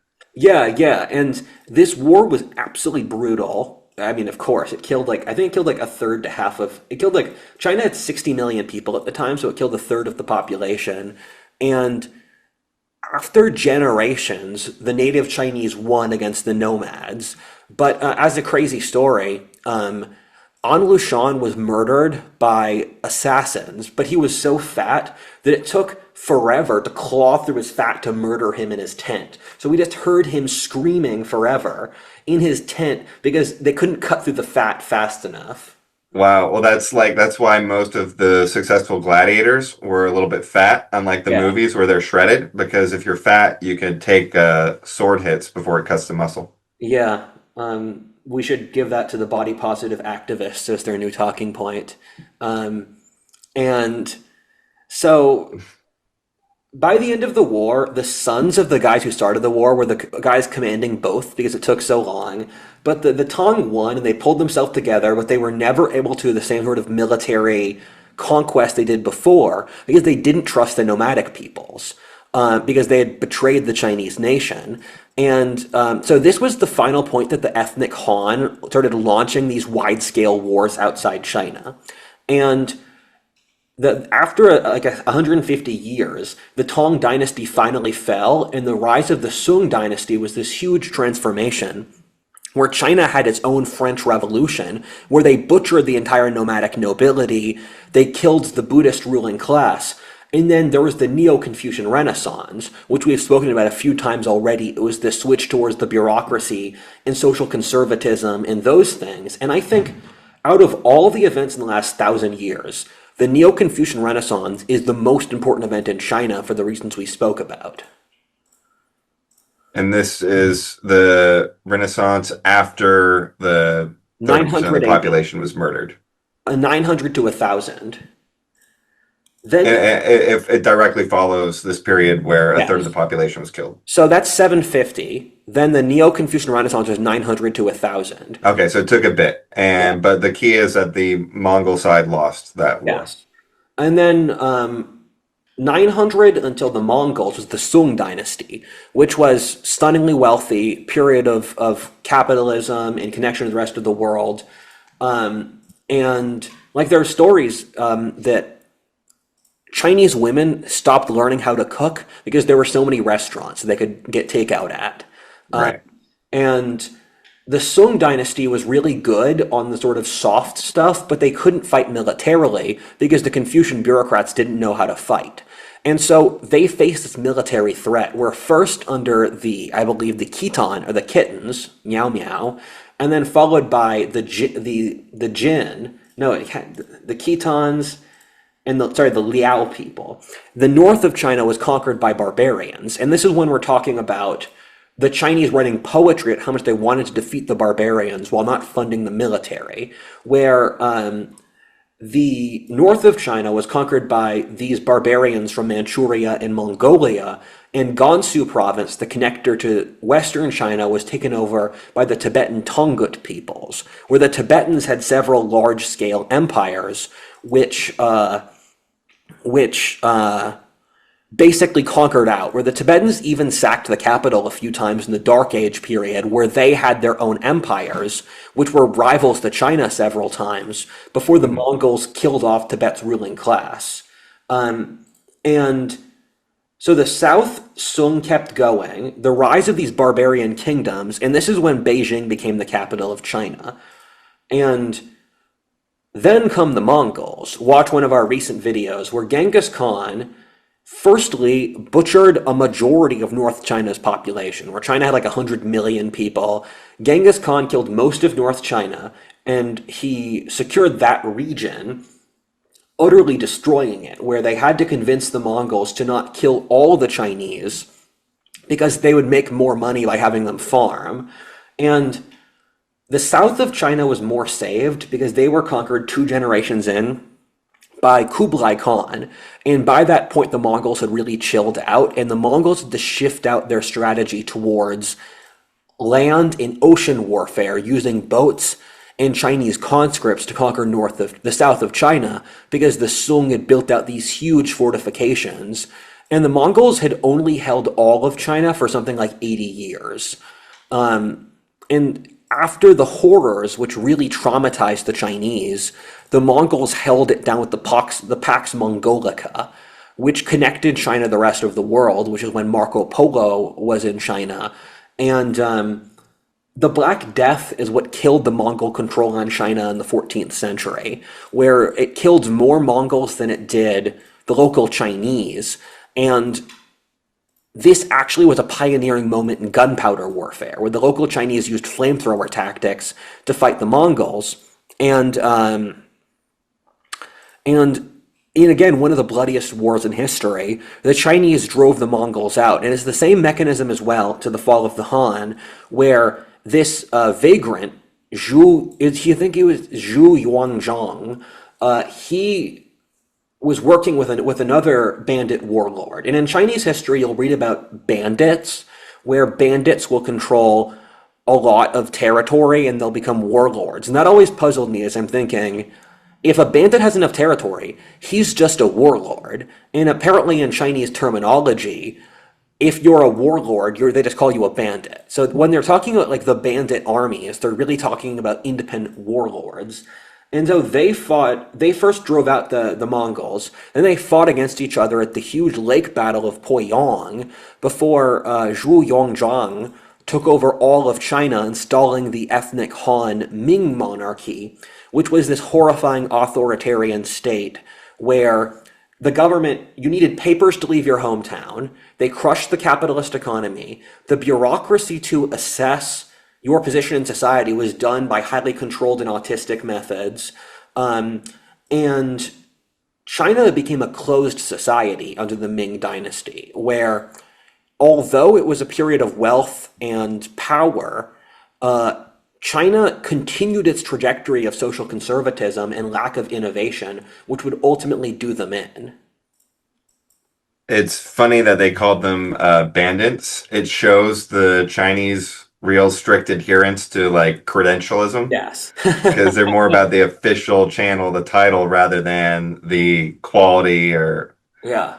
versus in Europe, you would almost classify the size of the army with the title. Yes, exactly.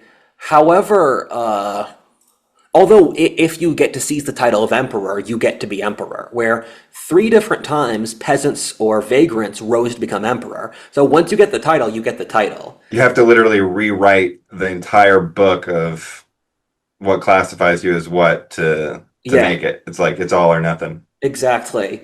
China's one of the best historically recorded societies because they view history as part of their religious tradition. You learn the lessons of history and the classics. But the problem is that the way the Chinese wrote history was highly formulaic and ritualized. So a lot of their history writing was not actually useful later on in history because they were following the ceremonial prescriptions of thousands of years earlier. So it was a consistent issue in Chinese history when they switched dynasties, but how you're going to write the history of the last dynasty. Because it was this religious thing of when the last dynasty dies, how do you write the history of it to summarize the lessons for future generations? And whatever the format for that was did not apply to the new situations. Yes. And they And weren't able to, which makes sense because if there's a really strong precedent about remembering history, someone's going to have to find a way to make that not useful and just ceremonial. Otherwise, it's yeah. going to undermine whatever they're doing by providing real lessons. There was also the political issue of you have to show respect to your ancestors, but you also have to signal why the shift in regime was ultimately necessary. So it's this double bind all of these authors end up in of how do we not disrespect the ancestors? And then also, why do we say how the new regime is justified in seizing power? And then every time they do this, they would study all of the previous histories and then basically reclassify them inside the new narrative. Right, which like you reduce it to nullifying any Yes. insight to the point of And nullifying the insight. they also, those Chinese histories, they were always dependent on the Confucian frame of saying the morality of the ruler determines the success, where they weren't able to understand economic factors or sociological factors. Or in China, they would judge the Hmm. weather against the success of the ruler. They kept these sort of ancient animist traditions that, for example, when Kublai Khan faced this mass flooding and freezing in China caused by the mini ice age, he had to do all these rituals to show that he still had the mandate of heaven. Because in China, if there's enough bad weather, it invalidates the right to rule.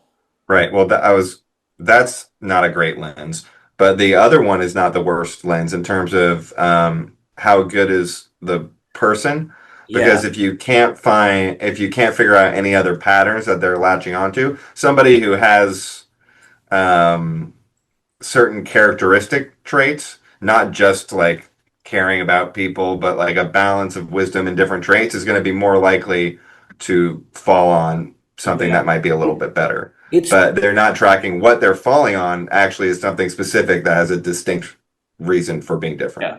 It's the most advanced level 4 can do. In terms Mm. of consciousness, level 4 can only assess like the moral quality of the ruler versus the laws of God. Level 5, you get to like military and political analysis. Level 6 is like class analysis, race analysis. Level 7, which is what we're doing, is integrating all of them at once. And so, Ming Dynasty, much like the Tokugawa shogunate we talked about, by establishing this very closed society, China actually experienced a lot of growth in wealth, where the Chinese switched from their fiat currency, which they had in the high medieval period, which blew up, and they China's population tripled from 1600 until from China's population doubled from 1350 until 1600, partly because the Mongols and the plagues kept it artificially low. Then it tripled again from 1600 until 1800. And that was due either to the introduction of new rice from Southeast Asia, new world crops like potatoes and corn, or other things like that. And another thing is China's alternating between capitalism and socialism. So periods like the Sung Dynasty or the Han, which had more Taoist or Buddhist influence, were more capitalist. Under the Tang Dynasty, and they really glorified this in school, the government divided up all land among the peasants. You weren't allowed to sell your land. You had to pass it on generationally, which removed competition. But then that ultimately didn't work and caused the fall of the Tang Dynasty. Also, in the Ming Dynasty, you saw more socialism, Qin Dynasty, more socialism.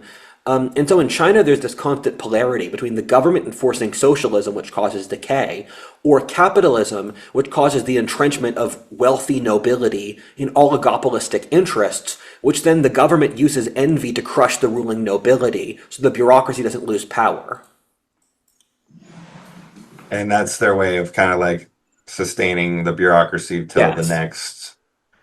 Uh, right. Because if you scapegoat the oligarchy without actually restoring a market, it's going to go to the next phase. As a general rule in the Chinese civil wars, and I tested this when I read Chinese histories, in like the vast majority of cases, the rebel faction which sides with the landowning nobility wins. So you'll see, I was reading about the different Chinese civil wars, and like checklist, the one who works with the nobility wins this time.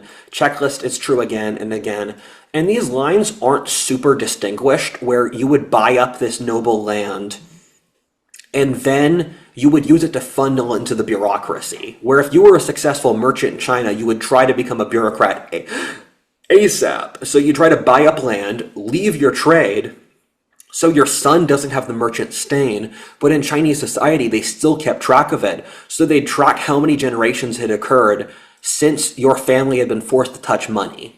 Right. And by the time you get to the point where you might be considered in the nobility, you're going to be out of money Yeah, because you'll be many generations without being a merchant. it's a low growth mindset. And sorry, I got to sell my freaking nutrient and sigma course now. But so Ming Dynasty, it sort of bureaucratic sclerosis again, falls in the 1600s with the rise of the Qing Dynasty, who fall of the Ming Dynasty was a mess. It's like the third bloodiest war in history. It's like a pattern here. It's like the fall of Chinese dynasties are bloody, and it was just really depressing to read about. Where the Ming Dynasty is so broken that the Ming emperor sent an order. His own staff killed him because they didn't want to follow the order, and then China falls apart. Bandits. So the bandits rebel. The army mutinies, refuses to fight the bandits. And then the Manchus under Nurhaki, where the Manchus are a barbarian people from China's northeast frontier. They have a lot of similar attributes to steppe peoples like the Mongols, but they're a forest people who had a combination of farming, hunter-gathering, and hurting.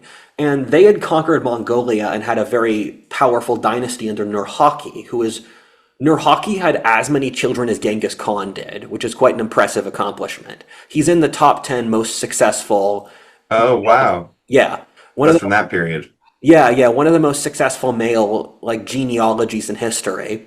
And Nurhaki, he invaded the south, and when he was at the Great Wall, the top Chinese general has said, "Fuck it, I'm going to work for you now. I hate the government so much, I'm literally going to sell out my own country to the barbarians." And so Nurhaki conquered the south, and it would have gone well, except he made this demeaning thing where all Chinese had to wear like a girly pigtail. And if you didn't wear the girly pigtail, you'd get killed. And this was utterly demeaning on purpose to show that you would submit to the Manchu monarchy. And so this extended the war by an additional like 5 to 10 years, another like 10 million deaths, because the Manchus didn't know who they could trust inside China, because they didn't know the Chinese, they were a different ethnicity, unless they had the pigtail. And so It's, hmm the I next was, yeah, go ahead. the next 5 to 10 years of the war is just them brutally like destroying the rest of China, trying to crush them and to force them into utter submission. And the Manchu generals would literally carve out like sub-regions of China. And the Manchu leader would have to fight further civil wars to get these colonial generals to submit to him. It's amazing how it starts off with forcing people to have a ponytail and Yeah. then be willing to die in the tens of millions to resist it, to Jackie Chan being devastated when his ponytail is cut off, Yeah, like 400 years later in Chinese history. it's funny how life works. And they kept the ponytail rule until the 20th century, which is utter Right. insanity. And like when the Chinese immigrated to America, the Americans would mock them for still wearing the ponytail. Um, so Because they didn't, it's objectively girly, but they it lost track of is. that. But Yeah, we yeah. could objectively, with no context, identify that. And the Chinese like to cope a lot that the Manchus were ethnic Han, which they weren't. I've read up the Taiping Rebellion into the mid 19th century. Uh, the Manchus still were legally distinct from the Han Chinese. So, and when Hong Shu Quan launched his revolt against the Manchus, he literally called the Manchus the foreign devils. And so they were a distinct ethnic group for centuries afterwards, and the Chinese were under the Manchu monarchy. But all of these barbarians had to assimilate to Chinese culture and use the Chinese institutions because the Chinese outnumbered them 100 to 1. And so, like, the Chinese evolutionary strategy kept going, even though they kept losing militarily, because all the barbarians had to work inside the Chinese system. So China, as like a biological unit, kept going. And the barbarian invasions did not force introspection because China as a unit survived, even though for most of the last 1,000 years, China was under foreign governance. And again, people who outnumbered the Chinese outnumbered 100 to 1 because the Chinese's own social and civilizational structure had so beaten down the population that they lost the will to fight back. Wow, this sounds like the Trump admin, where he goes and takes over the government, but he's outnumbered like 100 to 1 in terms of bureaucracy, and then you're stuck within the structure unless you Yeah, get, and maybe he'll be able to get more in there and change it more. But so it might be a different example, but that's been consistently the case, yeah, right? Where you're like, you get in, a different idea gets in, a different guy gets in, and then they get overwhelmed by yes. the bureaucracy's momentum. And so here we are in the early modern period, and this is the start. This video is the bridge from ancient China to modern China videos. And there's other videos. You can watch the medieval Asia video, you can watch the Silk Road video, you can watch the Mongol video to get context on specific sub-regions of this topic. But the first Europeans to come to Asia were the Portuguese, and they had a fort in Macau. And much like Japan, China was utterly cut off, and so the Chinese had a single fort they could communicate with. Um, the Dutch were blocked out because they held Taiwan and they fought against the Manchus, where the Manchus had to drive the Dutch out of Taiwan. Um, and so that you had this Portuguese base, and the Jesuits were the people who really did the cross-culture analysis. And the Chinese emperor had some Jesuits in his posse because the Chinese emperors loved clocks, so they had the Chinese maintain clocks for them, their room of clocks. This is the kind of society we're dealing with. Not the Western guns, not the steam engines, the pretty clocks. And then they also had the Chinese maintain the Portuguese maintain the observatories. So the Portuguese Jesuits were communicating with the emperor directly, and they were the people who funneled the information back to Europe. So that the French could like LARPist the Chinese and say they want to build an enlightened despotism like China.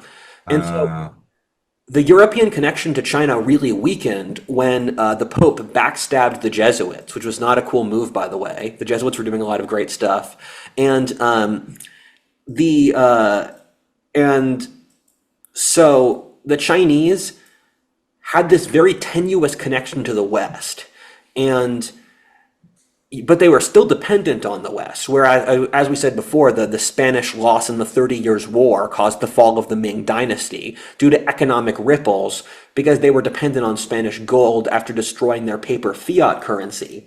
mm, And I am going to end this video where the modern China video started, in the same way I'm going to start this video where the ancient China video ended with the fall of the Qin Dynasty, with the other Qing Dynasty, where Lord Macartney in 1791 brought the Rolling Stones to China. And I'm just making that up. McCartney. And he showed up with rifles, steamships, clockwork nearly at the scale of computers, and full maps of the world. And the Qing monarchy said, you have nothing of value to offer us. Because we've seen the endpoint of this, where China is governed by a small Manchu elite who have ruled for centuries, and they're telling the British they have nothing to offer them. And this is the start of the century of humiliations where the old Chinese civilization died. Modern China is partly the same civilization as the old China, where it's similar religion, actually kind of not similar religion. The communists are in charge, but the Chinese maintain their folk beliefs. The bureaucracy is still in charge. It's the same ethnic group, same language, but at the same time, it's a very different China, where you look at Asia today, and Asia's in an interesting place where I don't really see any of the Asian countries capable of having the creativity required to deal with the modern world. The West does not have the creativity to deal with the modern world. We're going to have to try really hard to do that. But in Asia, their civilizations crushed down their individuality for millennia. So we're looking at an Asia which is still not grappled with the trauma of European colonialism, where China today still is really pissed at the century of humiliations. And so China is going through a transformative period that's going to last centuries. It started with Lord Macartney arriving, but the only way the Chinese are going to win here is if they can pull back from their ancient traditions, because the Chinese, if they take cultural trajectories from the West, it's like trying to, like, my mom had me plant a lot of trees growing up, and if you try to like graft one tree onto another tree, it's going to die. So you have to take something from its root structure and then graft it to somewhere else. The Chinese can't take from the West's trajectory because it doesn't fit into their organic culture. So they're going to have to look back into their history to figure out what can we incorporate from our own past that will let us have the creativity to update our civilization to the Industrial Revolution. And they're facing that threat more than anyone. China has one of the lowest birth rates in the world. They're careening towards basic extinction. I watch a lot of Chinese YouTube channels, and cities like Beijing and Shanghai are practically empty now because they don't have the jobs anymore because they have 50% youth unemployment. So people are leaving their hometowns. mhm. In China, we're seeing a failure of the Communist Party, which is arch modernity, alongside the culture, where China's degenerated its culture with modernity more than any other people. So the Chinese are forced now to look back upon their own past and think, where did we go wrong, and what can we pull from our own history? Because their very survival is on the line. The tricky part about that is a lot of the examples probably are going to revolve around the south of China, Yeah. which does not necessarily work for the ruling class. We've spoken about Taoism as a thing to tap into. That's like a general Yes. obvious one, but it's fun. It's really important to conceive of it like you did, in that it's not just relating something from the trends that are common in China now to Western values. You can pick through any period of Chinese history. And it's the same, and that gives you a lot more options because there's things you can pull out and revive. And Yeah. all you're doing is creating a lens through which people can channel these ideas through a relatable experience. Yes. Just like how we talked about with Africa, where they have traditions and their culture, the various cultures that both have war and markets and socialism, and they can choose to pull from any of those. Yes. I have faith in the Chinese people and not the Chinese government. I love Chinese civilization. I collect Chinese art as an example. I have several Chinese art pieces in my house. Um, and you look at China, this is a multi-thousand year civilization that reached degrees of cultivation and advancement comparable to any other civilization in the world. They also have a very strong and long track record. The Chinese Communist Party is one of the most brutal organizations in history. It's killed 40 million people, the bloodiest atrocity in history. It keeps its people under a throttle, and it keeps them artificially Philistine. So the Chinese people will have to figure out what they're going to do independent from their authorities, but their school and social structure has trained them ever since childhood to not do that. But they're going to have to pass this challenge to survive, and I think that's a good place to stop. Yeah, that's a lot of interesting themes to explore there. Yes. Next video. Good luck, China. Good luck. We're waiting for you, and we're hopeful that you can pull through on this. Next video is the gunpowder empires. For those, Excellent. for Bang, those, bang.